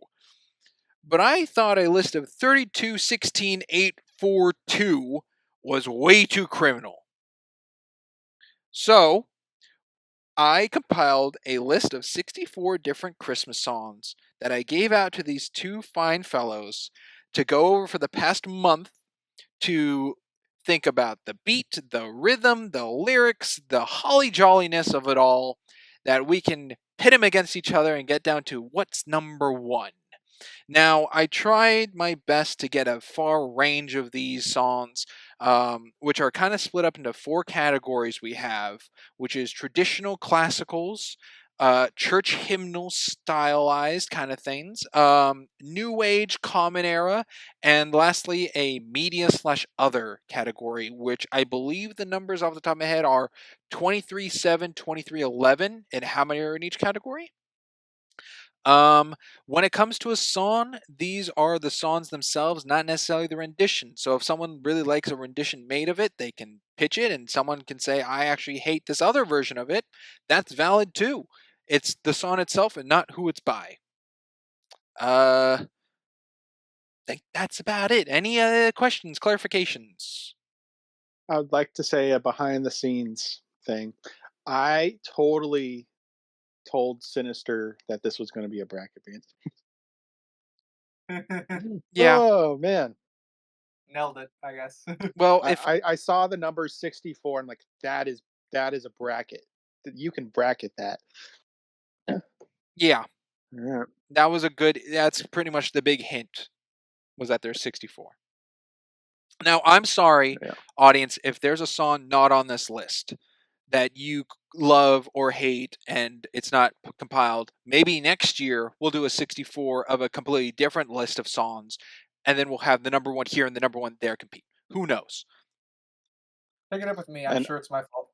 Well, and audience, I'm sorry if there's songs on here that you're wondering why the heck is this on here. It's good reasoning. I compiled the list to have songs that aren't all hits, but also some things that are stinkers, and variety changed wise as so.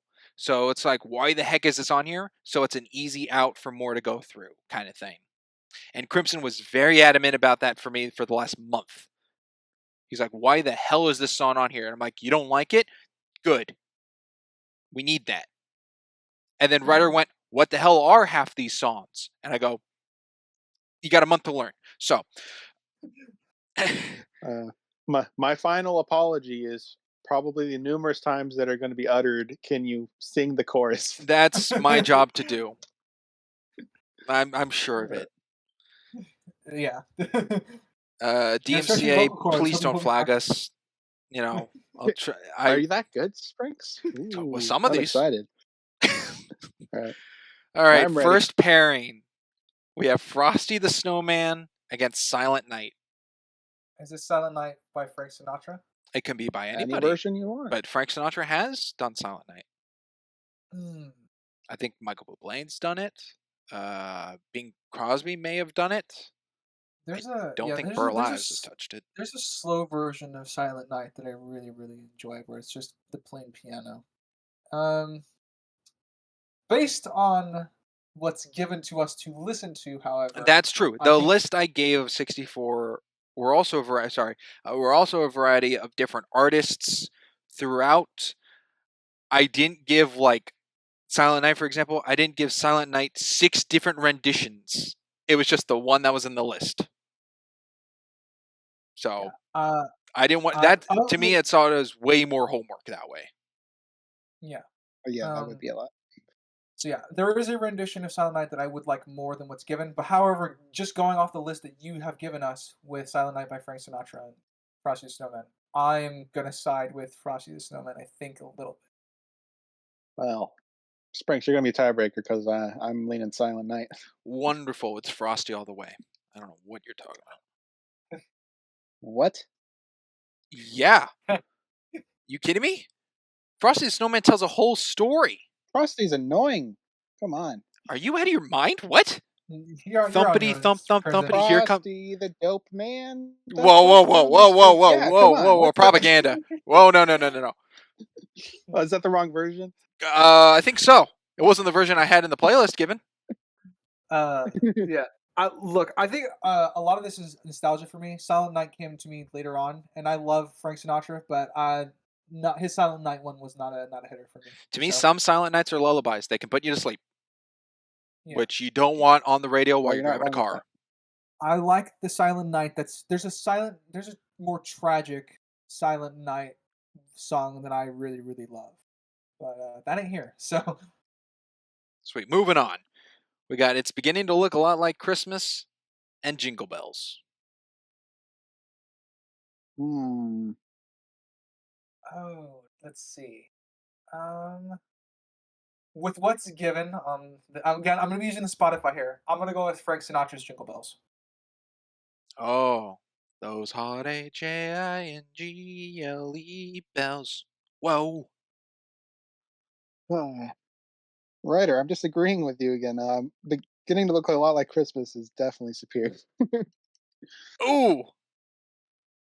Sound for me for a tiebreaker. Well, I'll tell you, one to me is there's a couple on here that are a chorus and then sung the chorus again and then the chorus again, and that's the end of the song. And then you got other songs that have a paragraph of lyric, a chorus, a reprise, a going, and has so much more structure and creativity to it. And that would be It's Beginning to Look a Lot Like Christmas. That's moving on. All right. No offense to Frank Sinatra's Jingle Bells, because it's certainly different than the traditional sense of just the chorus and chorus. There's a beginning, there's a little end, a little motif and diddly to it. Whoo boy. Don't say that other word. Yeah, I agree. All right. Next one, we got Winter Wonderland and Here Comes Santa Claus. Here comes Santa Claus all the way. Funny, Crimson. Winter Wonderland all the way. Oh my Come on. goodness. What a battle.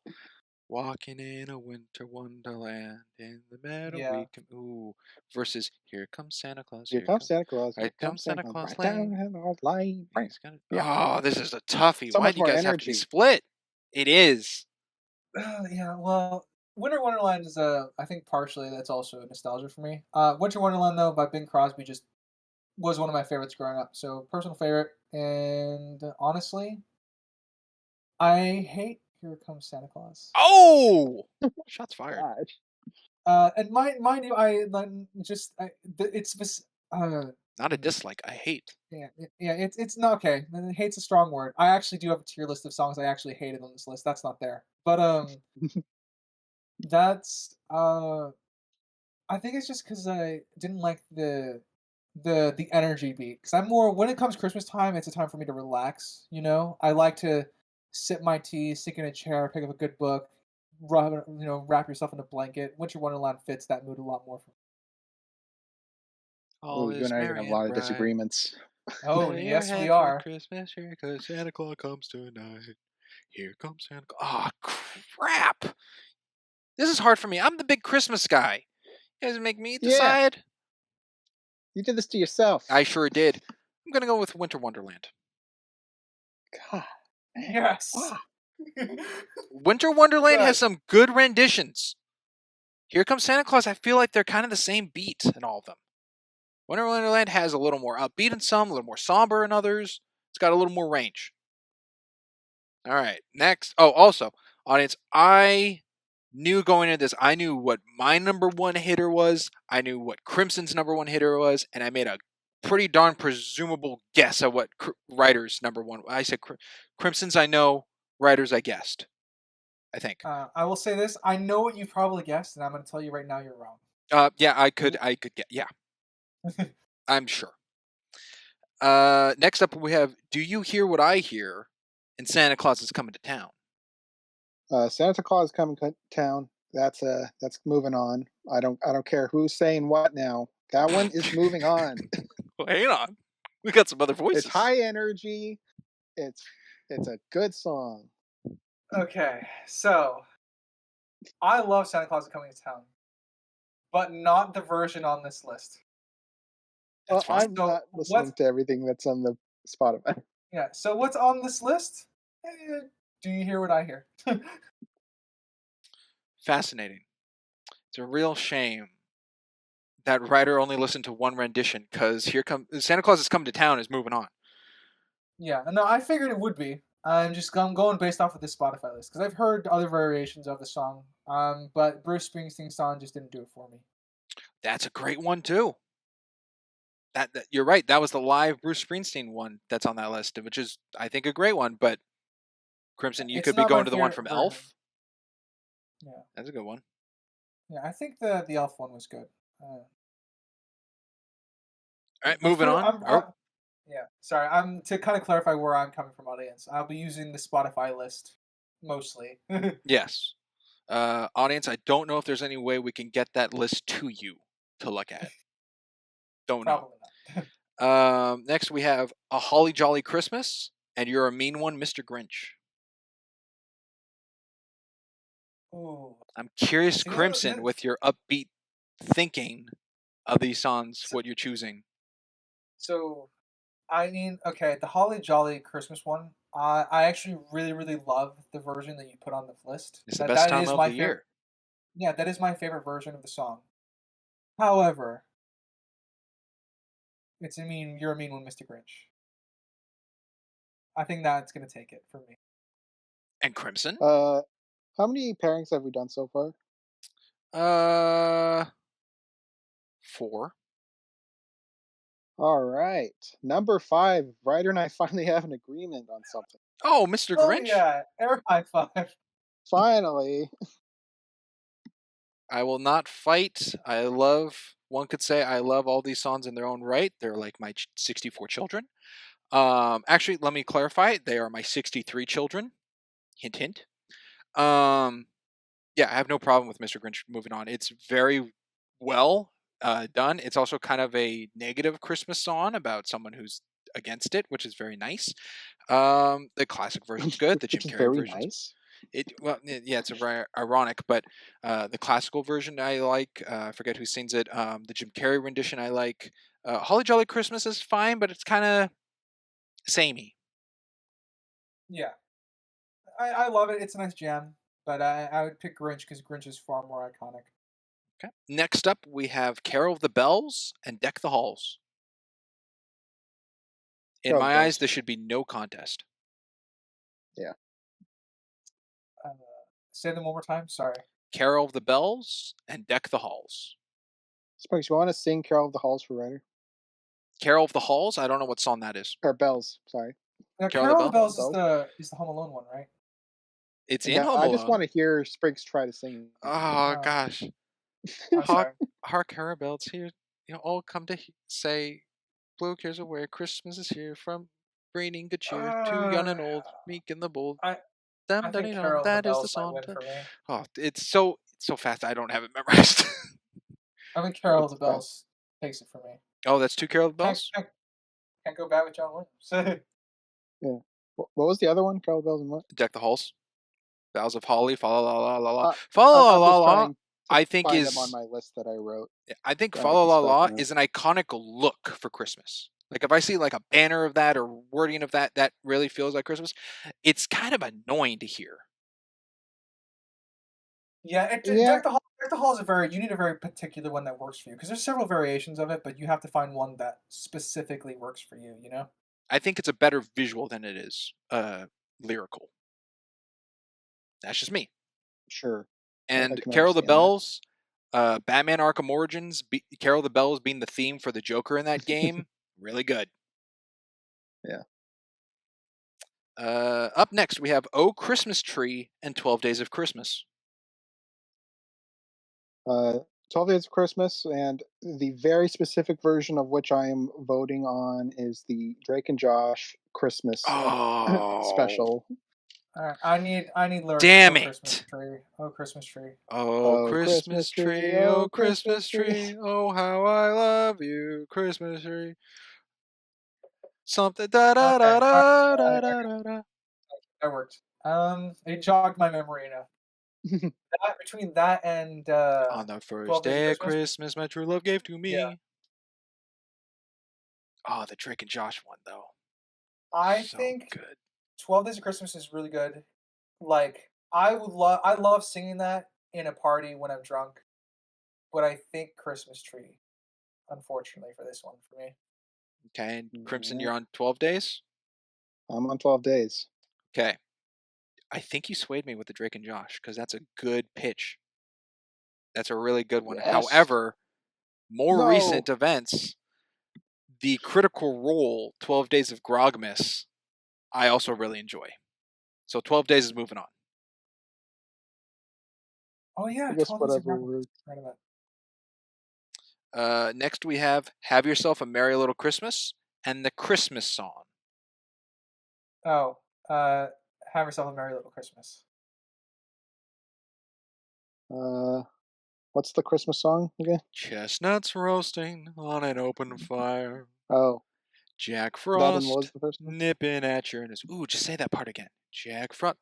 Okay. Have yourself a merry little Christmas. Yeah, Make the it's about, like, Yuletide mid-tier.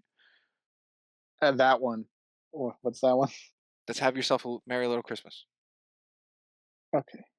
From now forgot the on, pairing. our troubles will be miles away. Say that one, like knowing what that one is, or your votes on that one. Can you say the two again? Oh my goodness! Have yourself a merry little Christmas. Yeah. Or the Christmas Song. I have these both on the same They are spot on my somewhat list. similar in pacing. Have Yourself a Merry Little Christmas is keeper for me. They're very much on the same level for me. Okay, and writer? Have Yourself a Merry Little Christmas. Oh, that's moving on. I would have voted for the Christmas Song, but that's totally fine. Next up, we have Let It Snow, Let It Snow, Let It Snow against We Wish You a Merry Christmas. Let It Snow, Let It Snow, Let It Snow. And I think I also had these on the same level. I guess I'll Let It Snow. All right. No argument there out of me. Because I think We Wish You a Merry Christmas is similar to Deck the Halls, where it's very repetitive. Yeah, it is repetitive. Next up, we have Silver Bells against Sleigh Ride. What was the first one? Silver Bells. Silver Bells and Sarah. Silver Bells I think Silver Bells just barely edges it out because I actually do like both those songs. Just hear that sleigh bell ring, ring, ding, ding, ding, ding, do. Oh, come on, it's lovely when we're sleigh ride together with you. Gonna go with Sleigh Ride. Oh! Deciding Fight, vote fight, for fight, fight. Springs. Ah. See, being a movie head boy as I am, hearing Silver Bells takes me to Polar Express when they're running around the North Pole trying to figure out where to go. And Sleigh Ride takes me to Elf, where Buddy's in New York getting hit by a taxi cab. Yep. That explains my tier list with the two of them, I guess. But I think of songs, I think I'm gonna go with Sleigh Ride. All right. Yeah, I feel They're- bad they're about the pretty loss, but close not to me. horrible. They Yeah, they're both they would both satisfy the criteria. Next up, hopefully not a tough choice here. Got Rudolph. Bleh, got Rudolph the Red-Nosed Reindeer. What? Yeah, Rudolph the Red-Nosed Reindeer against Hippopotamus for Christmas. Oh, Rudolph the Red-Nosed Reindeer. And this is specifically the claymation one. Yeah, the Burl Ives. Yeah. Oh man, it was going to be a hot take until you said hippopotamus. All right, Rudolph. Oh, you don't like can Rudolph? Go on. Is that what you were going to say? Rudolph's not very high on the list. Ah. We're now going into the church hymnal section of the bracket with the Nutcracker March against Joy to the World. Joy to the World, I think, is what I remember from that.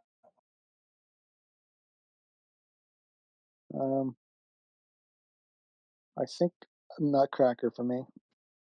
Ooh, another split. You guys are so helpful.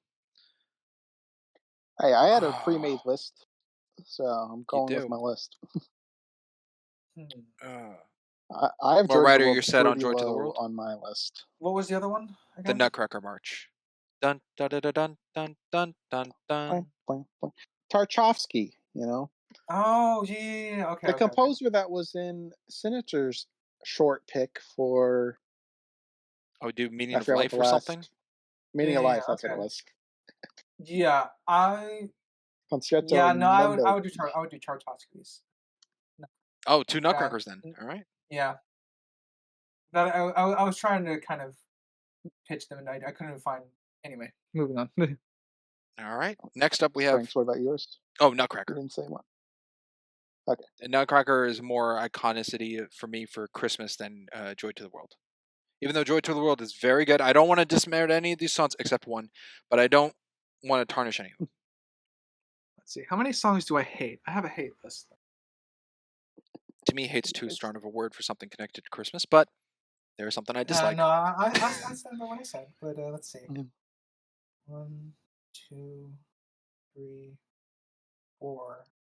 Well, while you're counting, Yeah, on to the I next have one. Don't want to waste any time. We got God Rest Ye Merry Gentlemen and Oh Come All Ye Faithful. What was the first one? God Rest Ye Merry Gentlemen, which in quotations we just heard in 2009's Christmas Carol. I have these both at the same area.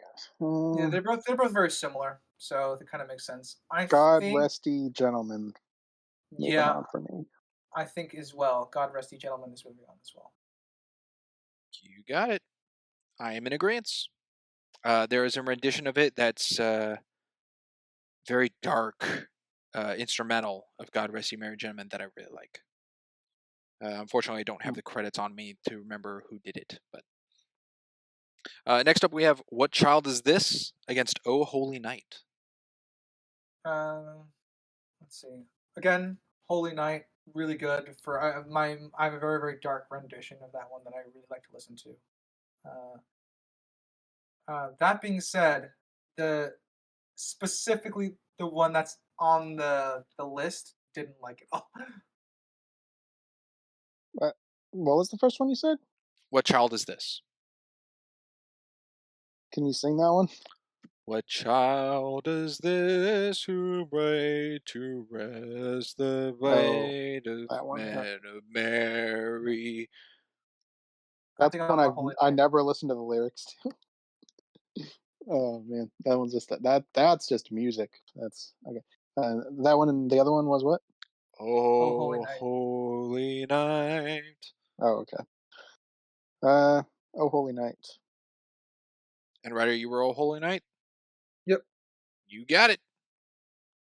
I'm in agreement. Next up, we have Mary Did You Know against the Little Drummer Boy. Now, if I recall, Crimson has a little bit of history with Little Drummer Boy. It's I might pick my Drummer father's Boy. favorite Christmas movie. I think I'm a Flash Little Drummer Boy.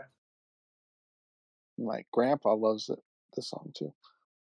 Okay. Not too Drummer Boy, far and what was the other one? Mary Did You Know? Um, Mary, did you know that your baby boy would one day walk on water? I don't even see where I have that on my list. Did you know that your baby boy? Yeah, and I remember that's hated that song. Didn't Oh, hate, cool. dislike. Ooh. Sorry, that wasn't a hated song. Dislike, dislike. Sorry. Little Drummer Boy to move on for me. 'Cause All right, I Little can't Drummer it find the is. other one. If my rendition didn't exclaim my answer, I was on Mary Did You Know, but I'm outvoted. Next up, we have we are out of the church hymnal section. We are now in the common age new era. With first up of Wonderful Christmas Time against Mistletoe. Wonderful Christmas Time. Wonderful Christmas Time. Oh wow, so fast on that answer. I heard that song, and I heard Mistletoe. I'm like, I know this voice, and I just immediately skipped. I heard like 30 seconds. I'm like, nope, I'm out. In case curious, That was on my. yeah. That is on my hate list. In case anyone's curious, I'm also Wonderful Christmas Time. I don't necessarily. I don't have a preference of liking towards a Christmas song that has "shoddy" as a lyric in it. Wonderful Christmas just Time, me. just a good upbeat energy one. Yeah, it's Paul McCartney. Wonderful Christmas Time. Next up, we have Little Saint Nick against Feliz Navidad. And Feliz Navidad. Yeah, I'm leaning towards Feliz Navidad as well. I'm trying to remember the rendition of Little Saint Nick. Way up north where the air is clear, there's a the months of care with the little yeah, I'm Saint going Nick, with Little little Saint Nick. Beach Boys. Yeah, I'm going with Little. Sorry. Feliz Navidad. Feliz Navidad. Yes. You got it. I am also in agreement. Beach Boys to me is very beachy. It is quite beachy. Not the only beachy song in this, actually. No, funny enough, there isn't. And actually, I will hint at it. I think the other quote unquote beachy song is better than Little Saint Nick. Absolutely. Next, we got Grandma Got Run Over by a Reindeer against Jingle Bell Rock. Oh man, you finally threw in a hardball. All right. Strap in, gentlemen. For you. Yeah, we haven't had time to think about it, so. God, if I have these right next to each other again, but these ones I value more. Yeah. I think Jingle Bell Rock is something I listen to more regularly of the two. Again, I rate them fairly equivalently, so Jingle Bell Rock might beat out Grandma Got Run Over by a Reindeer just a bit for me. So Jingle Bell Rock for me. I'll do Grandma Got Ran Over by a Reindeer. Oh, well, lo and behold, wouldn't you know it, that Jingle Bell Rock moves on because Grandma Got Run Over by a Reindeer is a better movie than it is a song. Wow. They're both good. Yeah, well, Spriggs doesn't like violence on his Christmas songs, I assume. No, there can be violence, but not every Grandma Got Run Over is catchy. Some of them are just sound like a country store. Someone's like in the rocking chair, singing that song kind of version. Just the only version of that song I've heard is the country version. Yeah, I went home from the lyrics are good, My house Christmas. but movie's better. So, there is something where like the movie's better than the song, and then there's some where the song's better than the movie, and we haven't hit that yet, but we're coming up. Next, we have Last Christmas against A Nonsense Christmas. Well, this is a tough one. Ryder, you should probably take it. Oh, Let's fascinating. see. I know they're on my list, so those two I recognize. I'm gonna check them real quick. Yes, I Thanks. believe Why do you say fascinating? one is Wham, and the other, I believe, is Sabrina Carpenter. Say them to me again. Last Christmas, you gave me a heart, and the very next day I gave it away. This Alright, year, the just other truth one? or tear. The other one's Nonsense Christmas. I'm talking about Decking All the Halls. I'm talking about Yes, Nonsense Christmas wins for based on my What? list. Yeah. okay. Yep. Last Christmas is an easy win. No, it's not. I have no No. idea what the heck you're talking about. No, Nonsense. I have Last that as Christmas a is bottom fucking terrible. 4 songs on here. I'm having No, a that heart sucks attack. to suck, Oh! my guy. What can I tell you? I feel like Christmas What are present. you on? Ooh. Ryder, I don't think you listened my to the songs. No, I did. The Ooh. list says I fucking did. So wasn't a hard Yeah, one he has for his me, 'cause opinion. those are the ones that are actually listed down. Ooh, that Well, Sprinks, I'm ready for your correct that answer might be here. clipped. That's pretty funny. What was your vote, Crimson? Well, Last Christmas. Okay, cool. I just want to make sure I'm the right. I'm gonna go. It's kind of a Last Christmas wins. Yeah. Ryder, I don't know what you're talking about. Yeah, listen, to be fair and to be honest, both the songs were a surprise as which one I preferred. But I'm surprised I enjoyed Nonsense Christmas more. I didn't expect to. Wow. Yeah, so that one shocked me. Hey, I'm sure you're not the only one in the world who feels that way. Yeah, So. you know, and everyone else can be wrong. I'm used to that. What else is Yeah, new? exactly. All Feel right, the same way with a lot of things. Moving on. We got Run Rudolph Run against Santa Tell Me. Where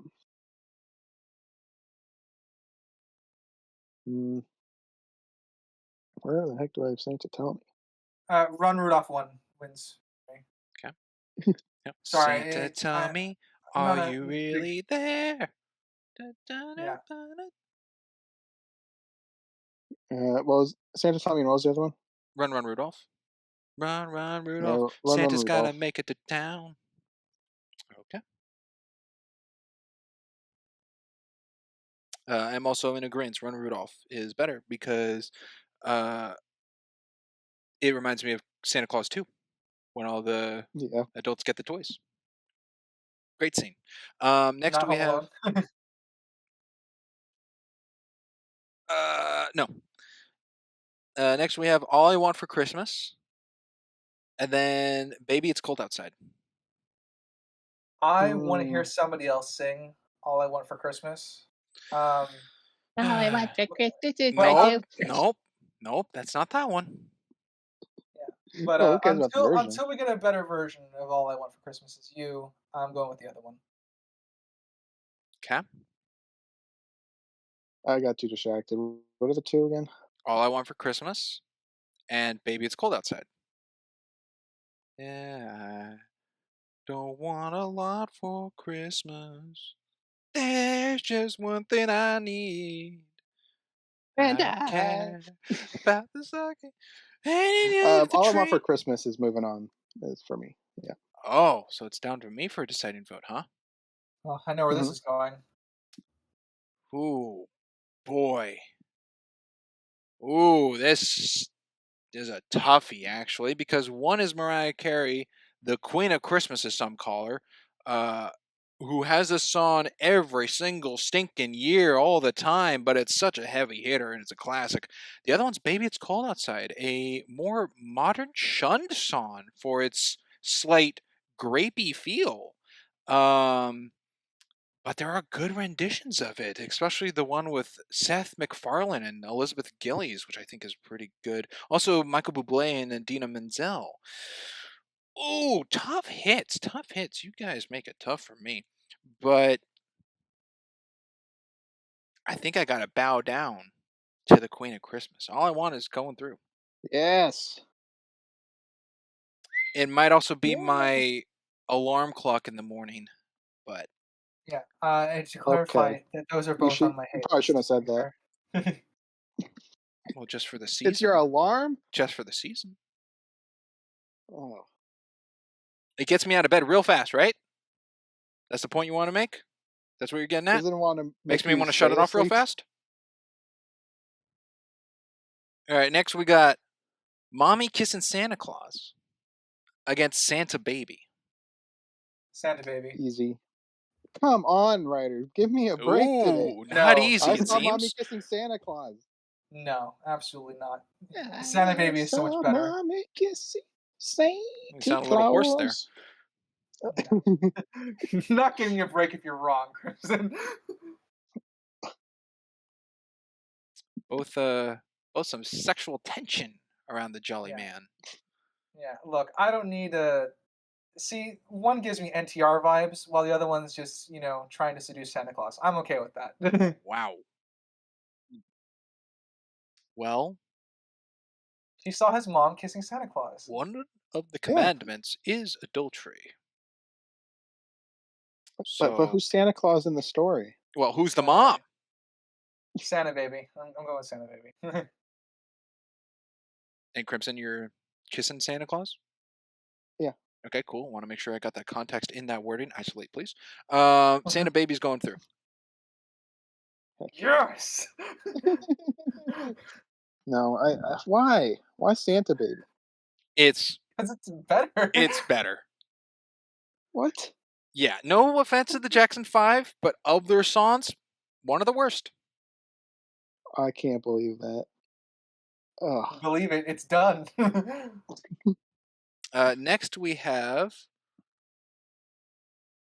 Rockin' Around the Christmas Tree against Blue Christmas. Rocking around the Christmas tree, favorite holiday. Yeah, that's And definitely number one. Crispin's mind immediately goes to the end of Crispin's Christmas, saying so many times. Crimson's mind probably goes straight to the end of Cheaper by the Dozen when the chandelier falls. How did you know? Rock Around the Christmas Tree for me. Oh, that's for both of you? Yep. All right, sorry, Elvis. Well, Sprinks, what were you? Rocking Around the Christmas Tree. Sorry, Elvis. Next we have Underneath the Tree against Mele Kalakima. I've never heard it pronounced that way. Okay. Say it one more time. Molly Kalikimaka. Yeah. Mele Kalikimaka against Underneath the Tree. I think it might be Underneath the Tree, but I'm going to check real quick. It's the Kelly Springs Clarkson. can sing it. Come on, Springs.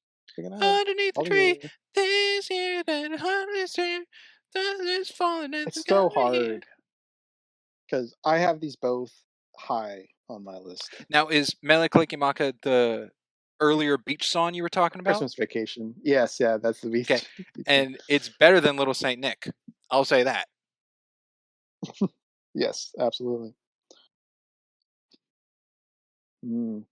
One's more of a vibe. Molly Kalikimaka is a vibe. That's not one I think I can listen to all the time. But Underneath the Christmas Tree, I probably could. So I'll do that one. And Ryder? But I have them really close to each other on my list. Yeah, I'm trying to find Maliki Maka to get just a quick Mele thing of it. Kalikimaka is the thing we say on a white Hawaiian Christmas day. Christmas Day. Might be Underneath the Christmas Tree. Oh, just all right. Barely. No problem for me, because I quite and highly enjoy Underneath the Tree. It is a song I dance to. It's a good one. Next we have Baby Please Come Home and White Christmas. White Please Come Christmas, I think. Okay. This is amazing. It's like we coordinated this almost. It's ridiculous. Yikes. Listen, I'm sorry. I don't share music taste with anybody usually, so I'm not surprised at all. They're gonna accuse us of colluding. Yeah, let them accuse. What was the other one? again. Baby, please come home. Okay. Christmas, the snow falling down. Christmas, Christmas. baby, And then please come I'm home. dreaming of a white Christmas. That one is the Yeah, other one. I'm dreaming of a white Oh yeah, Christmas. yeah. I'm doing that one. Especially the Drifters. Do-do-do-do, bum, bum, bum, Bum, ba-dum, bum, ba-do-do-do, bum, bum. ba-dum. Oh, I am dreaming. It's also the mayonnaise song. You guys know that? Mayonnaise. No. Mayonnaise, mayonnaise, mayonnaise, be merry and bright. Yeah, it fits, yeah. Crimson, what was your vote? My vote was Baby, Please Come Home. Oh, sweet. Well, Michael Bublé's Baby Please Come Home is really good. But when Tim Allen is standing outside of Denny's, American Institution to White Christmas by the Drifters playing, that's got to win. What a reason. It's American Institution! So I hear. Anywho, next we have Christmas in Hollis against Christmas Don't Be Late. So, I'm gonna need fucking songs for both this one. Christmas, Christmas, don't be Christmas late. time is here. Time for toys and well, I'm sorry, I'm doing time this. for I'm doing this cheer. incorrectly. We've been good. But we don't cry. Oh, Freaking Elmo. Merry Christmas. okay. Yeah, fuck that one. What? Did it go Yeah. Elmo? Oops. Yeah, sorry. The Alvin and the Chipmunks. No, sorry. They automatically lose Against Christmas in Hollis? It's Yeah, December I think so. 25th and 8 little reindeer. Oh, yeah, absolutely. The rap song against Alvin and Chipmunks all day. I'll take the rap song. Absolutely not. Oh, yeah. Absolutely not. This isn't Christmas surprising. in Hollis is staying way back in line. It Yeah, is not going this is anywhere. unsurprising because Crimson can't appreciate the art of rap, and that's fine. He can be wrong, but Crimson Hollis is so much better than the Alvin and Chipmunks song. Well, it sounds like it's a deciding vote for me. Can someone inform me which of these two songs is in Die Hard? Alvin and Chipmunks. Oh! Good shot, but that's not true. Christmas in Hollis moves on. Thank goodness. Listen, you'll probably don't worry. Christmas in Hollis will probably be wrecked in the next round. So Looking at it, probably will be. Next we have Happy Xmas or War is Over against Two Front Teeth. War's over. War's over. Easy. Agreed. Two Front Teeth is that one excluded from the 64 here. I really don't like Two Front Teeth. Yeah, that's on my hate list. I find it more quite the list. nail grinding than Chipmunks. I don't know, something about it, just I really can't stand it. I like it. Next we have... Oh! Well, we are now out of New Age, and we are now going into the media / other category with Christmas Time is Here against The Very First Christmas. Well, the very first Christmas is on my hate list, so I'm gonna move on to the other one. What? Sorry, I'm not a SpongeBob fan. What did you expect? I'm not surprised. Didn't like it. I don't have any nostalgic attachment for it, so I'm going with the other one. What was the other one? Christmas Time is Here. Christmas Time is here. Oh, that one. Absolutely not. I'm going Charlie Brown. Very all the way First for this fucking Christmas. one. No, that's a Oh. slow, boring song. Fuck the very first Christmas. It was the worst Oh. song I've heard on this fucking list. Oh! The hits! They just keep coming. Yeah, Oh, maybe if it Fucking wasn't sung by Christmas in SpongeBob. Hollis nonsense. You don't know what Oh, you're shut talking up! about, right? Shut up! Yeah, no. You don't get a fight on Christmas in Hollis. It's not contender here. You're making me decide. Christmas Time is Here against Very First Christmas. Look, if it wasn't sung by SpongeBob, I think I would like See, the lyrics. But it's sung yeah, by SpongeBob, so you screw put that some song. respect on the name of Tom Kenny, please. Mm. Goodness. I look. I like the guy with the voice actor. Does a great job. I just don't like SpongeBob. See, very first Christmas, I believe I have the whole song memorized. Christmas Time Is Here, I don't. But this is a competition of the best Christmas song for the Christmas season, chosen by Cheap Seat critics. Trademark.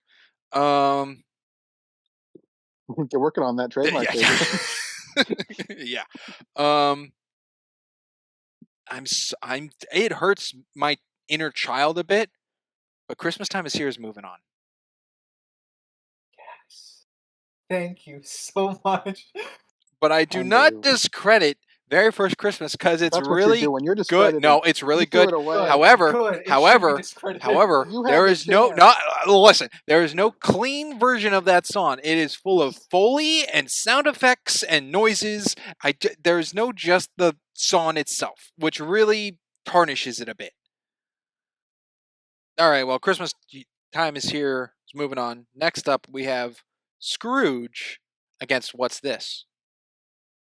You just did that so one of these could make it to the next round, you punk. Yeah, and it sounds like you don't like either of them.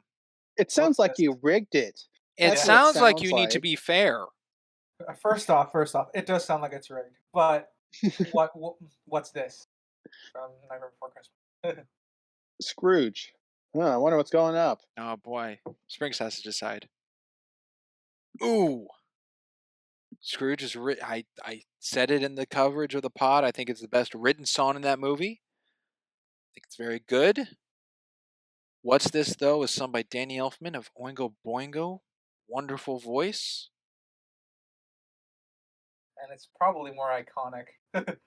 Probably. Don't know. Well, yeah. You hear one in stores, the other one not really. The one moving through is What's This? Ah, who would have guessed? Not I, says the fly. Well, sorry, bud. Next one along. Be on the wrong team. Let's see where this one goes. Hopefully it's not rigged.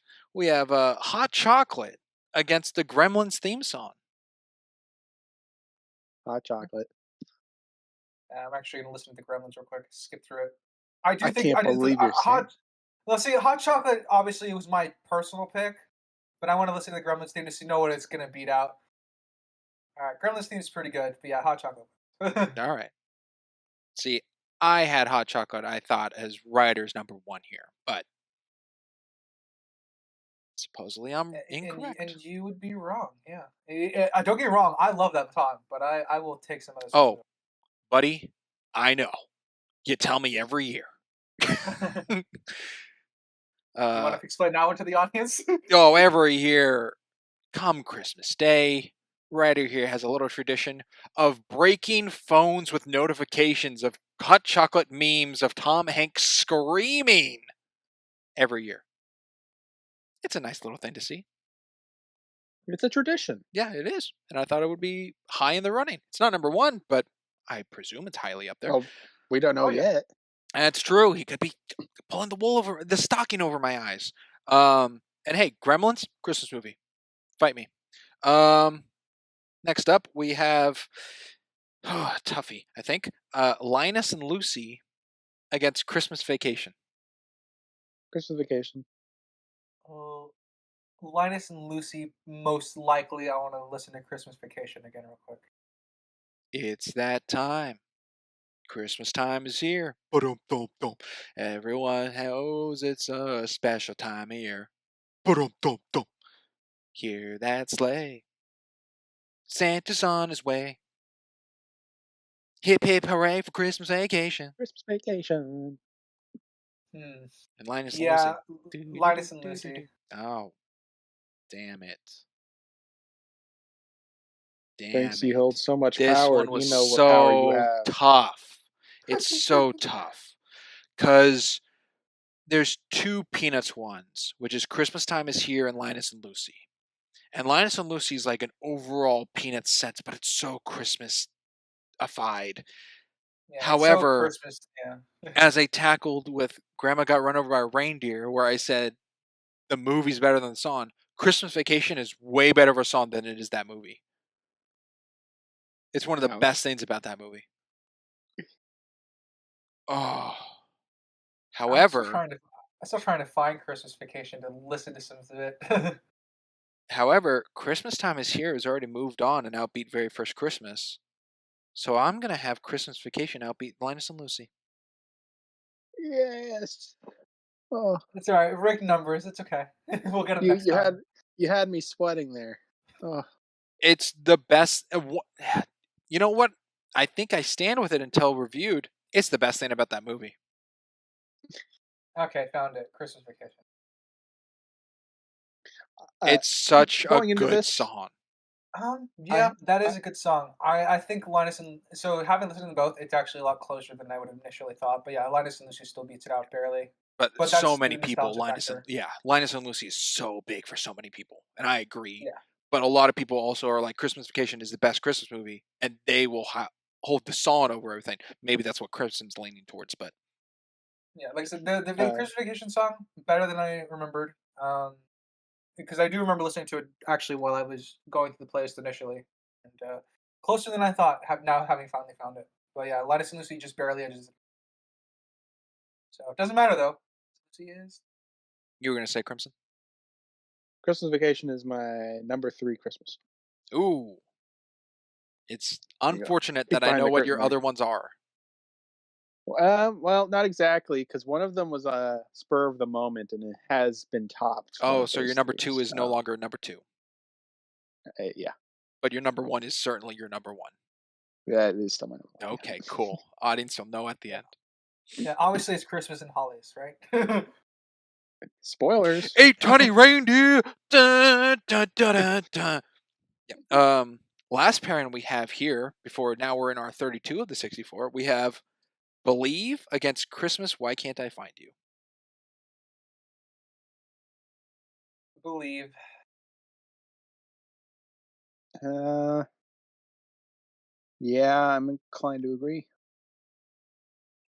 Me 3. Believe is beautiful. Josh Groban, Silk.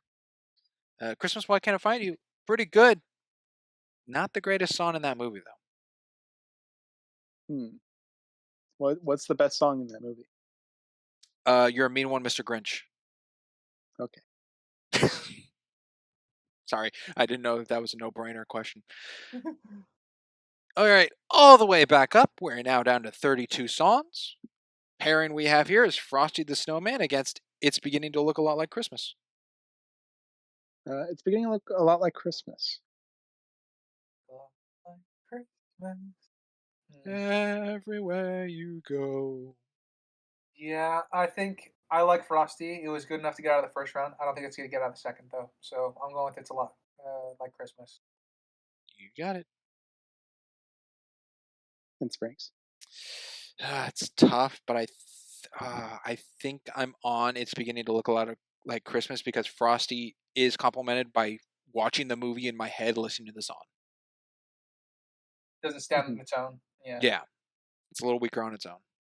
Especially one of the renditions that's like Gather On Children, I Have a Story to Tell, which is very good, but it has a lot of build up before the song starts. Next up we have Winter Wonderland against Santa Claus Is Coming to Town. Santa Claus Coming to Town. Winter Wonderland. Oh, crap. Oh, man. Winter Wonderland again is just going to come down to the version you put it is my It's childhood one. good. So Yeah, Winter Wonderland's good, but going with childhood, I'm gonna go with Santa Claus Is Coming to Town because that's one of my favorite Rankin and Bass films. never seen that film. I think. What? Wow. You haven't seen Santa Claus Is Coming to Town, where the mail With delivery the gives a Rudolph story of animation, all that stuff. Yeah. gives No. a story of Kris Kringle, how he got his name. Oh no, I've seen the song or heard the song. Yeah, but no, not the film for it. Burgermeister Yeah. Meisterburger. Not ringing any bells, my guys. The Funny Warlock. enough, if I watch it, maybe it'll touch Oh. the trigger or something. But no, not ringing any bells, fellas. So good. Okay. Next we have Mr. Grinch against Carol of the Bells. Carol of the Bells. Let's see. Oh yeah, Carol of the Bells is the John Williams one, right? That's the one in that list. Yeah. But you got the Mannheim Steamroller version. You Yeah, got but the you got the. I'm Tri-Siberian weighing it against. Orchestra. I'm weighing it against Mr. Grinch. I love Mr. Grinch a lot, but I think I'm gonna go with Carol of the Bells. Okie dokie. Frank. I too am Carol of the Bells. Figured on that one. Mr. Grinch is very good though. Next we have 12 Days of Christmas against Have Yourself a Merry Little Christmas. Mm-hmm. How strong is Drake and Josh? I'm going with have a Merry Little Christmas. Drake and Josh definitely wins this for me. Oh, 12 Days goes on for you? Drake and who? Oh, Yeah, Drake and who? Yes, 12 Days for me. on to me. Ooh. Gonna go with Have Yourself a Merry Little Christmas. Yeah, I knew you would. It's just too much It's of a classic. good. Yeah. And as Ryder said, 12 Days is great as a party song. Yeah, As a love great 12 whole Days, group. but it's, like, All if screaming we 5 all- golden rings. Fun. Yeah, if we're all in a room together and we're all drinking, except Crimson, well, I would love to sing the song with you guys. He's drinking water. I'm there. I'm a person. We know there's a problem when Crimson's drunk so much water, quote unquote, that he goes, I think it's affecting me. I don't He's think got I to go can to the sleep bathroom tonight. again for the third time in the last hour. P-do to boredom. Next we have Let It Snow against Sleigh Ride. I love Let It Snow a lot, but I think Sleigh Ride might beat it out. Sleigh Ride for me. I too am Sleigh Ride. It's more catchy. Yeah, that one hurts a lot because Let It Snow is a childhood one. I love that one.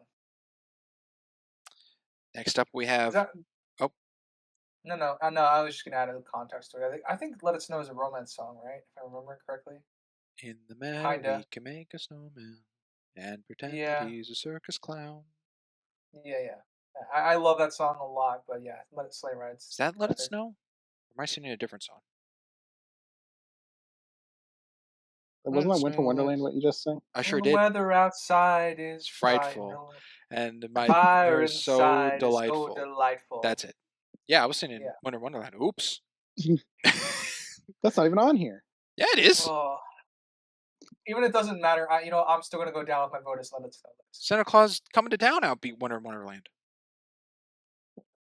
All right, next we have Rudolph the Red-Nosed Reindeer against the Nutcracker March.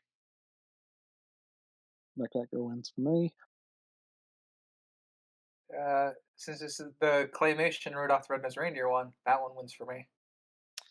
And to me, this is the same kind of thing of Frosty, where the song's telling the whole story. Nutcracker March is instrumental only, but it's really good. And it's the only Nutcracker song we have on this list. Well, it's part of a play, and the music tells the story of the play. You know what? You got me there. If Rudolph was instrumental, could you still pick up the same thing? I mean, you would know what song it is. Oh, but... Crimson, thanks for swaying my vote. Rudolph wins. That was self-sabotage. I just shouldn't talk anymore. Gotcha. Next, we have God Rest Ye Merry Gentlemen against O Holy Night. What's the Merriman one again? The Gentleman one? Yeah. God rest ye merry gentlemen, have nothing you may. Remember Christ our Savior was born on Christmas Day. Going based on just what we have on the Spotify playlist, I'm going God Yes for You Gentlemen. I like Holy Night or A Holy Night, but not this version. Crimson. All right, I'll agree with you. All right. I'm also in agreement. Because there's a rendition that's not on this list that was created, but there is a God Rest You Merry Gentlemen that I really do like. Sounds like a battle music kind of thing. Next we have Little Drummer Boy against Wonderful Christmas Time. It's a wonderful Christmas time. Wonderful Christmas time for me. Simply having Yeah. wonderful Christmas time. Wonderful Christmas Time is probably lower on my list, but compared to the competition, I think it went. Okay. You thought Drummer Boy? I do like Drummer Boy a lot, but not comparatively here. Yeah. There is a Little Drummer Boy has David Bowie. That's really good. But that's like the big one that I can think of that I like that rendition. But all right. Next we have Feliz Navidad against Jingle Bell Rock. Jingle Bell Rock. I'll go with Feliz Navidad. I'm I mean, they're both good, so I'm not disappointed on this one. going with Feliz Navidad. Like I said, I like both, so it's hard to feel disappointed. So It is. Next we have Last Christmas against Run Rudolph Run. Last Christmas for me. nah, I'm going Runner Off Run. God, come on! No, Crimson, he liked Nonsense Christmas over it. Okay, that says a lot. it's too 80s, man. I'm very picky on the 80s. We already have a Rudolph song, so can we Yeah, just not sounds have like two? no- of Yeah, them, and guess please? who like wanted not that my song fucking- out, huh? No, it sounds like not my fucking problem, Crimson. Who keeps trying to I'm get rid of the telling- Rudolph? Yeah, better to have a pool in case you actually succeed in getting rid of one of them. Yeah, no, I'm very picky on my 80s songs, and I would like to hear a different version of Last Christmas than what was on the playlist, but not the one that's there. It's too 80s for me. Don't like it. All right. For me, it's also 280s, and I love the 80s. Last Christmas is moving on. Ooh. Sprinks, you're scaring me with the amount of control you're going to have over me in these later rounds. Well, why don't you try to do Agree something with about me. it, huh? Agree with the writer more. Hey, Cave in? Hey, Crimson, you want to sing a rendition of just the instrumental of Run Run Rudolph? Maybe I'll vote for you. No. All right. Next, we have All I Want for Christmas and Santa Baby. All I Want for Christmas. Yeah, I know which one's winning, but Santa Baby for me. Oh, well, All I Want is winning. Bow Yeah, down. I know. That song can go fuck itself. Okay. Mind you, I actually do like the lyrics of the song. I just don't like the singer. Fair. It's fair. And that's a song that only pretty much is owned by one person. I mean, there's other renditions, but Mariah Carey has really tsunami waved over other versions. Next, we have Rockin' Around the Christmas Tree and Underneath the Tree. Rocking Around the Christmas Tree. Underneath the Tree.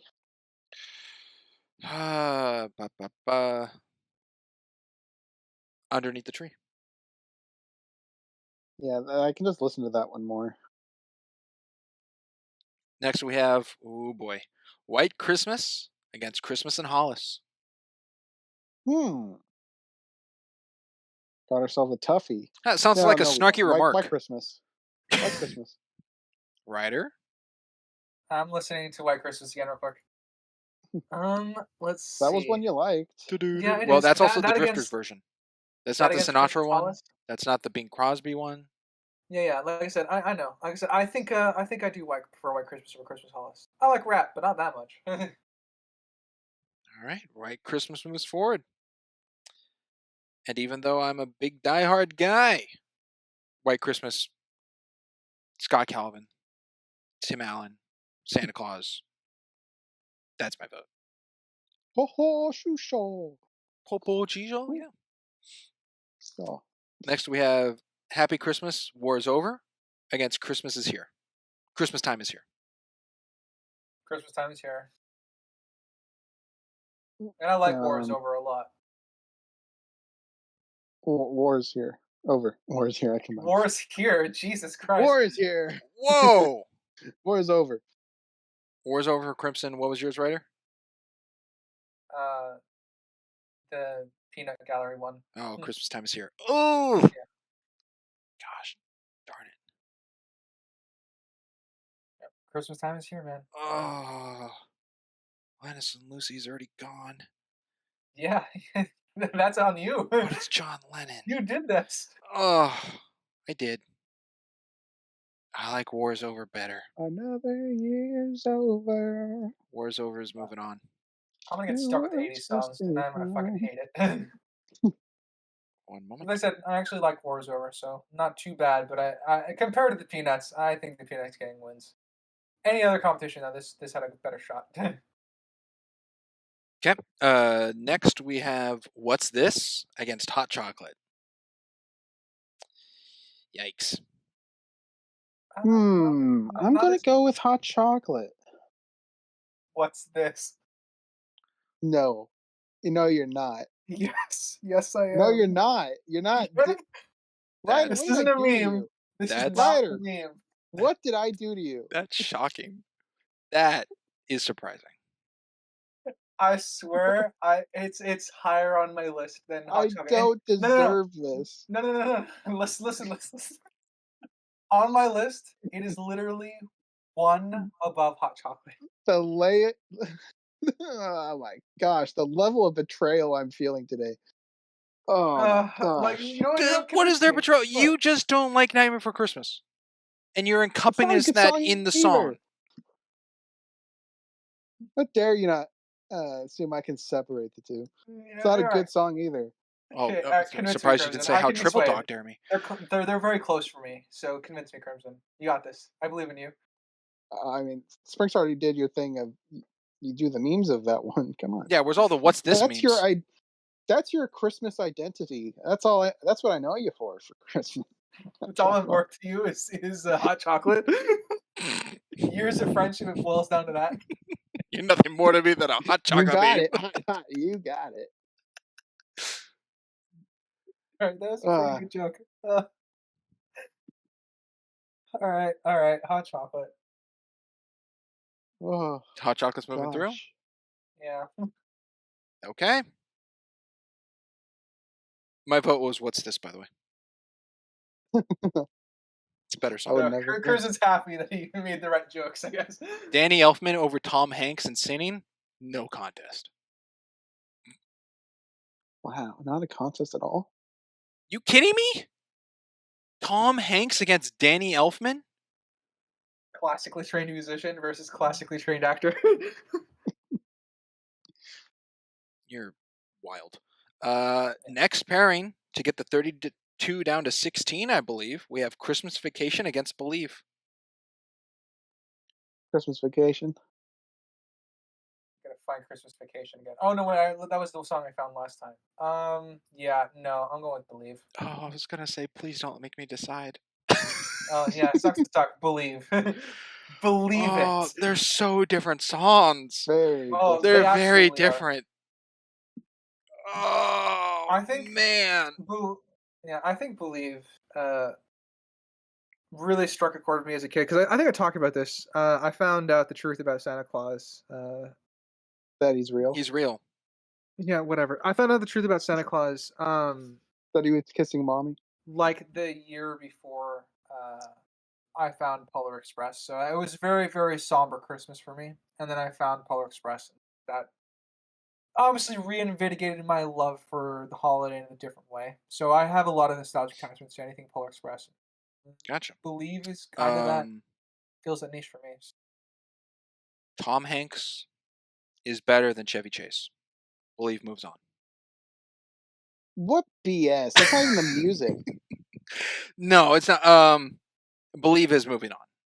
It impacts me far more emotionally than Christmas Vacation does. That's a correct choice. I approve. Thank you. All right. Back up to the top. We got It's Beginning to Look a Lot Like Christmas and Santa Claus is Coming to Town. Santa Claus is Coming to Town. Well, through all the rendition of knocking out everything off that went against this, I actually do prefer Santa Claus is Coming to Town to that. Okie dokie. I am also in agreement. Santa Claus is coming down. So this is just a begrudging, like, yeah, with what I have left to work with here, this is the better one. Next we have Carol of the Bells against Have Yourself a Merry Little Christmas. Carol of the Bells for me. Have Yourself a Merry Little Christmas for me. Ooh. And I've been voting for Carol of the Bells each time. You have. Until now. But it's a bigger contender than Mr. Grinch, Deck the Halls. I'm going to go with Carol of the Bells. It's also a song that I think works very well both lyrically and instrumental. Yeah, it's good. Next we have Sleigh Ride against Rudolph. Rudolph the Red-Nosed Reindeer. Sorry. Rudolph and what? Sleigh Ride. Sleigh Ride. Listen, Rudolph has memorized. I need to listen to Sleigh Ride again. Well, Springsteen just sang it. Yeah, Rudolph wins. Down to me again. What I've learned, Crimson, is we have very different music tastes. That's great. I guess so. We agree a lot on movies, but we found out where you guys we're arch both enemies. agreed with Gremlins being out, so. Well, it was paired with something that was way better. Hot chocolate. You also said that Grinch is better than Holly Jolly Christmas. You guys are in some grants here, so. Rudolph moves on, though. What? Yeah, Rudolph moves on. I'm okay with that. Sleigh Ride's peppy, but I think not a lot of renditions. Rudolph's pretty good. And Rudolph tells a whole story. Yeah, remember, my thing is, like, what songs am I going to listen to by a fireplace while I'm reading a book? That's for me is my Christmas aesthetic. So I like preppy songs, but they don't get very far in my personal list. Should probably find a rendition of Sleigh Ride that fits that then. Next we have God Rest Ye Merry Gentlemen against Wonderful Christmas Time. Wonderful Christmas Time. Very different songs. Yeah. Oh, Christmas time. Wonderful Christmas time. I think the choir of children sing their song. Yeah, I think God Rest Ye Merry Gentlemen might beat it out barely. This was harder for me. They're equivalent as far as I'm concerned. Drat. Yeah. I'm making you work for it, Springs. You sure are. Who would have guessed that we'd have so many opposing ones? It's almost all of them. I mean, I can't stand the 80s songs to a certain point, so. I mean, there's more than just 80s on here. There are. Oh, yeah, I know, but the 80s ones I've been against quite a bit, so don't deny that. Right, Wonderful Christmas Time is really good, but God Rest Ye Gentlemen's a classic. Oh. Which one would I rather hear over and over and over again? This is so tough. And so many people are screaming, it's a no-brainer. Why are you pausing? It's a personal Yeah, what's preference going thing, on everybody. here? Yeah. You know what? It's Paul. Wonderful Christmas Time moves on. Right. No, I don't hate that one, so. But I can see it being very annoying. Like, it does like get it's a grating. small world kind of thing. Yeah, I listen to it. I'm like, I can't listen to this on repeat, but once in a while, this is good. So like, that's where my stance is on it. Oh, these get so tough. Oh, I already see. I have decided this one too. But next one is Feliz Navidad against Last Christmas. Last Christmas. Feliz Navidad. Oh, damn! This sucks. Yeah. This is so hard. I've been against Last Christmas from the beginning. I think You have been. You have been. But it's been But it's also pitted your against hottest other take. things. Sure, it's my quote-unquote hottest take. It absolutely Sorry. is. So far of this list, it is. Sorry, I can't stand the 80s in this instance. That's fine. Feliz Navidad is so good though, but it is kind of a chorus over a chorus of a repeat chorus, and Last Christmas has the lyrics and the. I'm gonna go with Last Christmas because it's written better. If Feliz Navidad is just Merry Christmas in one language and then Merry Christmas in another. Yeah, and they do it 4 times, again and again and again, But and it's that's the catchy. song. It is very catchy. Catchier than Last Christmas, that's for sure. Maybe. Well, I mean, yeah, Last Christmas isn't. I wouldn't call that a catchy song, but it's a good song. Next, we have All I Want for Christmas against Underneath the Tree. Hoo. 2 modern classics here. Tuffy, Mariah Carey, Kelly No, Clarkson. this is easy. Underneath the Tree. Well, as from last I don't know round, what you you're gave a talking good about. stance on where you stood. So, All for Christmas. well, unlike some other rounds, this one's not that tough for me because I've been bowing down to the Queen, but I will not bend the knee for this one. Underneath the Tree moves on. Wow. Yes. Thank Wow. you. I've listened to Underneath the Tree more times than All I Want for Christmas. I this did year. not want all I want for Christmas to make it to the last rounds. It's gonna bug the ever living crap out of me. But Underneath the Tree is so catchy. It's such a It's bop. catchy. I'm not too disappointed because I like them both. Next, we have White Christmas against War's Over. It's not even competition. You sure about that? And what I have left, I'm gonna go with War's Over. There you go. That's the correct answer. Thank you. All Evan. right. Look, Yeah, fuck agreements. off. I'm not a fan of either of these that much. By the way, my vote would have been White Christmas. Gosh, I dodged Yeah. a bullet. Interesting Yeah, pitting we like- have here. Yeah, I like White Christmas a lot. I'm trying to balance. I'm gonna fucking actually. Give me 30 seconds. I'm gonna listen to both of them real quick. Okay, well, the White Christmas in the list is the Drifters one, not the Sinatra one. I will say, going into this, not knowing what the game definitively was going to be, I tier list this to make it easier on myself. And I tier listed a bit as well, but all I have left is my S and A tier and C tier. There's nothing left in B anymore. Oh. yeah, I think all my S tiers are gone. Oh. Yeah, I will say. Well, at the end, I've we'll thought say what our about it. number ones were, but Yeah, I've thought about it. I think War is Over is going to fall in the same line as it's a good party song for me, so I'm going with White Christmas. oh, you're changing it? Yeah. That means White Christmas moves forward. Nothing personal. kid. Sorry, people who Just are like, business. yay. Oops. Next one here to get from our 16 to 8, which is a funny mashup. We have Hot Chocolate against Believe. 2 songs from the Polar Express. So irritated that both of those beat War's Over. As it should be. Believe. Believe. I believe. Josh Groban over Tom Hanks. Oh yeah. All right, we have our 8 going forward to get to the 4, to the 2, to the 1. We have Santa Claus is Coming to Town against Carol of the Bells. Well, Santa Claus is Coming to Town by virtue of what I got left. Oh. This is This is a hard irritating for me one. because a lot of the songs that I've been against this from the beginning have made this just a little bit. A little irritating.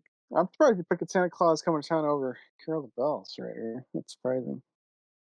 It's yeah, it's again, it's gonna come down to the nostalgia thing for me, and I love Carol of the Bells a lot, but I think, objectively speaking, Santa Claus is Coming to Town beats it out just by a hair.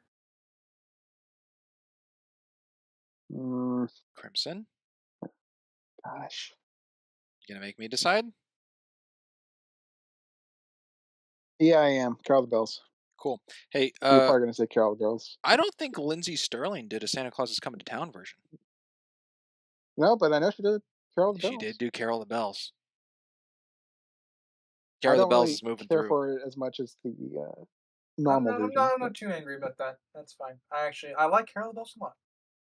Good one. Next, we have Rudolph the Red-Nosed Reindeer against Wonderful Christmas Time. Wonderful Rudolph the Christmas Red-Nosed Time. Reindeer. Oh boy, the two of you. I'll tell you, I want one song that fits my aesthetic to get through as far as possible. Hey, it made it to the semifinals. Okay, I've been against Rudolph this whole time. You sure I have. know. Is it the quarterfinals? This is the quarterfinals. I'm sorry to say, Rudolph moves through. My A's are all vanishing. Wonderful Christmas Time is almost the same thing over. It would get to the point of It's a small world. It's a small world after all. If you listen to it like 8 times in a row. Also, it gets one of the quote-unquote 80s out for Ryder here. Because the next pairing is Last Christmas against Underneath the Tree. I can't believe that I still have 2 C's, and we're this far on the list. I can't believe 2 C's for you. Last Christmas and what? Underneath the Tree. Oh God, Ryder, please, Why are you begging to him? Sprinks You already know his answer. He just did a whole spiel about Underneath the Christmas Tree, and I'm afraid for Last Christmas. Come on, a little bit of a truce. Last Christmas. I'm a tiebreaker. Wait, is Last Christmas the 80s one? Sure is. No, it's your favorite one.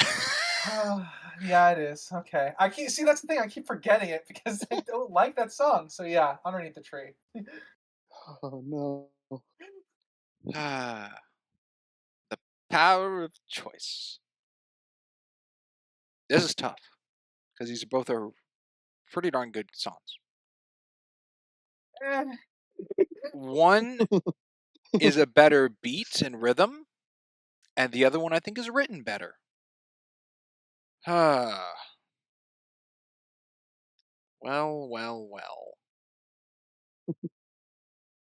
What a toughie. It sure is. They're both good. People are waiting in anticipation. Hopefully this is okay. It had a good running. You know, it was in the top 8. Possibly one could say it's in the top 6 in some veins. But it's sad to see it go after all this time. Underneath the Tree moves forward. I have nothing to bat for anymore. That's not true. You still got 5 decisions to make here. Nothing to bat for it for. I know how I 6 feel. decisions. All my S ranks got knocked out in the first and second rounds. So, well, hold on to your Christmas spirits, there, gentlemen. We still are going. We got White Christmas against Believe. Believe. Yeah, Believe. I'm also in agreement of Believe. Freaking White Christmas C tier. That's opinionated. Okay. Oh, I know what the final 2. Oh no! See, the brackets are small enough now that I could pick up the pairings. We have in the quarterfinals, our top 4. We have Carol the Bells against Rudolph the Red-Nosed Reindeer. Carol the Bells. Ooh, there's a pause. I'm thinking about it because this was difficult. Rudolph the Red-Nosed Reindeer fits my aesthetic more because it's common. It's more calm. Carol the Bells, though, really good art. I think I'm gonna go with Carol of the Bells, just barely. Oh, no deciding. And Rudolph has been put down because of the the physical deformity. Santa put him down. Goodness. Some people were fighting for that to be number one. Okay, Sure. that's number one I'm for sure some everyone people. was voting for something. I didn't say they couldn't. I'm also Kinda. on Team Carol of the Bells. That's what I would have gone through. Trying to frame me as a bad guy. Nah, yeah. Whoa, hey now. Listen, we're all Kind of. contributing to putting Rudolph the Red-Nosed Reindeer down like old. That is true. Okay. We have all contributed in some way, fashion, or form. Next, we have Underneath the Tree against Believe. This is an interesting one for me. Though obviously I'm on Believe because I've never liked Underneath the Christmas Tree since this was on the list. But it's interesting because they're both like opposites in like the terms of their song. Like one's upbeat, and while the other is more kind of like mellow, like uh, Somber. Yeah, it has a bit of somberness to it, and I enjoy like happy, somber songs a lot more, which is one of the reasons why I favor Believe over Underneath the Tree. But I don't begrudge people who pick Underneath the Tree because it's still theoretically a good beat. Theoretically. I'm going with Underneath the Christmas Tree. Underneath the Tree. Oh, it's down to me.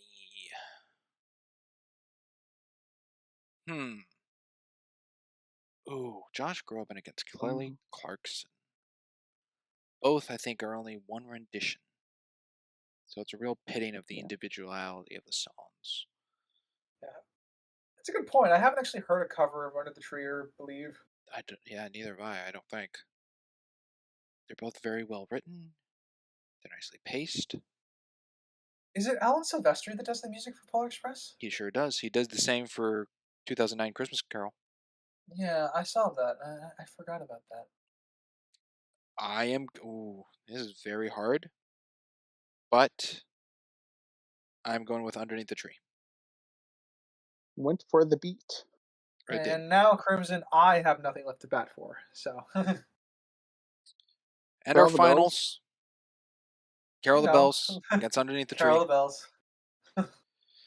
And our winner of the 64 songs of Christmas, seasonal, holiday, tomfoolery, hoo-hashery fun is Carol the Bells. Oh, did we vote? Did you not just both say Carol the Bells? Well, I was saying there was nothing to bat for, not even Carol the Oh, Bells. I thought you both said Carol. My mistake. I am so sorry. I jumped the gun. Carol the Bells against Underneath the Tree. What's your answer, Ryder? Carol the Bells. Oh, all right. Carol of the Bells. Okay, well then, all I said is true. That was funny. Yeah, but I wasn't voting for it when I said it though. I too He was would have asking voted if I was batting for it. I'm like, no, but it's there. I too vote for Carol the Bells. Ryder, what was your number one? I had probably Charlie Brown. Christmas Time Is Here. Okay. Crimson, what was your number one? Last Christmas.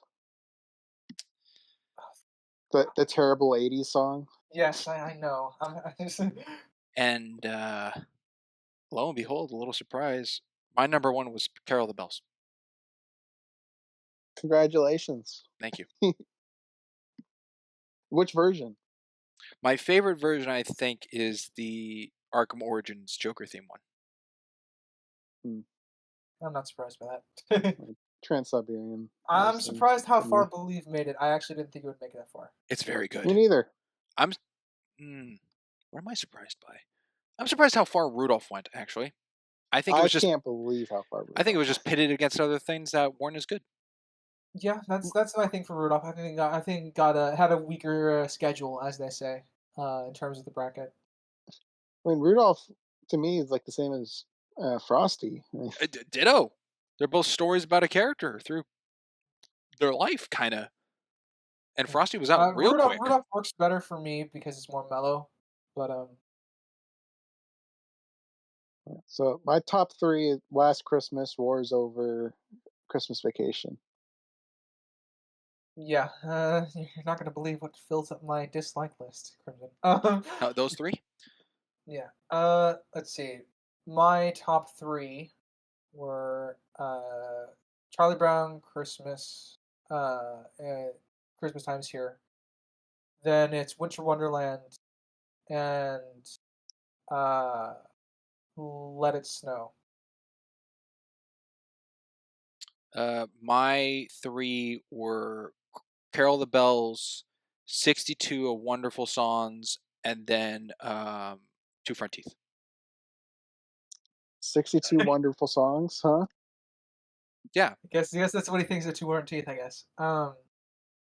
Yeah. To kind of clarify for you, because I didn't know how high you put up Believe and Hot Chocolate on, at least in your guesswork for me, Springs. I have put Believe them, far higher for myself than Hot Chocolate.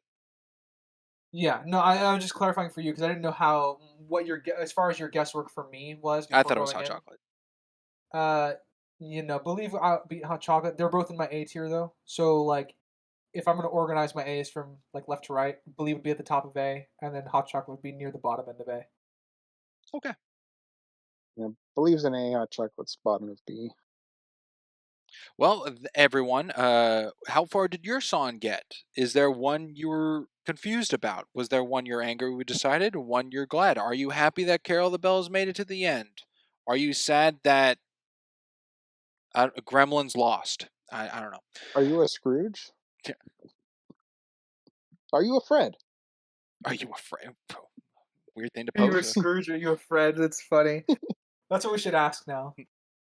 Scrooge or a Fred? Who's your Scrooge character this season? Who's your Fred character this season? That's an Anywho. interesting question. Who's your favorite Fred from this season? Ooh, of the four Freds. Oh man, I wish there was a Fred in one of the other movies we covered. I love Colin Firth's Oh, acting. So funny. he does Colin Firth's acting, so he does like that Fred feels very complete to me. But I might go with I might go with Somber Fred from the 80s. I think my Somber favorite Fred was probably the 80s. The Colin Firth one was too rushed. The Christmas Muppet one, I think, was good, but very They cartoony. Yeah, but that was more so on the movie than the character. But it's just so polarizing to heighten his optimism and glee for Christmas to combat that of Scrooge's. So it was more cartoony of a performance. And then the 30s one in Scrooge, not remarkable. I can't even remember. He was a decent Fred, but I'm with you guys. 80s. Cool. Any other questions we have for this recap? No, nothing comes to mind. In Other general, than how'd the year go as a whole? Oh, the year. Went about like a 6.41. Yeah, I heard it's a 6.2 for me, but you know. I think I got a 6.2 as well. Interesting. Oh, come on, guys. Stop copycatting. It's better than that. This was a good year. A lot of different things. We did the whole Twilight thing. Got some votes in on that from actually you, the community, on 6 different choices what to go with, and Twilight won. And boy, that was an adventure. We did the whole pilot season. Yeah, what's your favorite season? Why don't we just ask that? Of this year? Or Yeah. overall? Oh, okay. Mine's easy. I mean, we haven't done too many this year. Yeah, mine's easy, actually. It's Pilots or Twilight. I think mine's Twilight. We had a lot of fun guests. We had a lot of emotion going through that joyride of a franchise. We went through Vampire Sucks and Breaking Wind, and it did the whole tier list. There was so much to it that we kept adding on for fun, and I think that's my winner. Franks, you loved Breaking Wind. You found a new worst movie potentially for you. It's a pretty fun experience. Your words don't line up in the dictionary in my head of what those words mean. It doesn't line up? Nope. See you with your adverbs again. What about you? Ryder, what was your answer? I didn't hear it. Pilot season and Twilight. Pilot. Yeah, I was also leaning Twilight because it was fun. It was fun to go through a connected season where character growth and You guys have inconsistencies spread through the entire season. Yeah, you should see my note, the way I took my notes, because I just copy and pasted the notes, added a number beneath it, and just kept going. And then, so like my notes for the character list was like really long by the end, because I had I had the character notes from every movie compiled together when I was taking notes for the last movie. Huh. Mhm. I think it was just so And then cool to go on that ride, but like each stop to learn more, we're gradually climbing, getting to know the world and the characters and everything, and we'd pick up someone along the way, um, like Cass and Dr. Ryland Grace, who tortured himself the night beforehand, getting them all in. Loke, Daisy. Yeah, we had a variety. It was fun. baseball would probably be my second baseball season. Baseball was fun. I see the thing about the baseball season. It's not the films that was the memory that created the memory for me. It was the draft that creates the memory for me. It was a good draft. I agree. It was a fun draft with a cheeky steal. Yeah. Naofumi Iwatani. Yeah. Just so you know, confession time.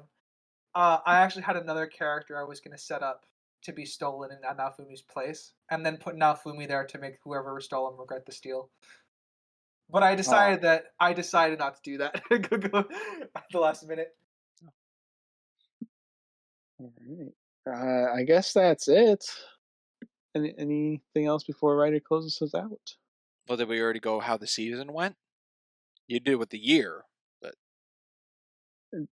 Ryder asked that question before we moved on to the year. okay, that was before. That was Yeah, about yeah. the very seasonal, festive. Okay, just checking. I think And if that's. you don't feel like you answered it, you can answer it now. It felt very seasonal, festive. Got a lot of Yeah. Halloween and Christmas in this year. No? Yeah. Well, we did a whole month on them. Yeah. See how we feel about that Maybe we going forward, I suppose. Ooh, yeah. We have a couple contenders for the year to come. What if next year was an entire year of just Halloween movies? That would be exciting. Yeah.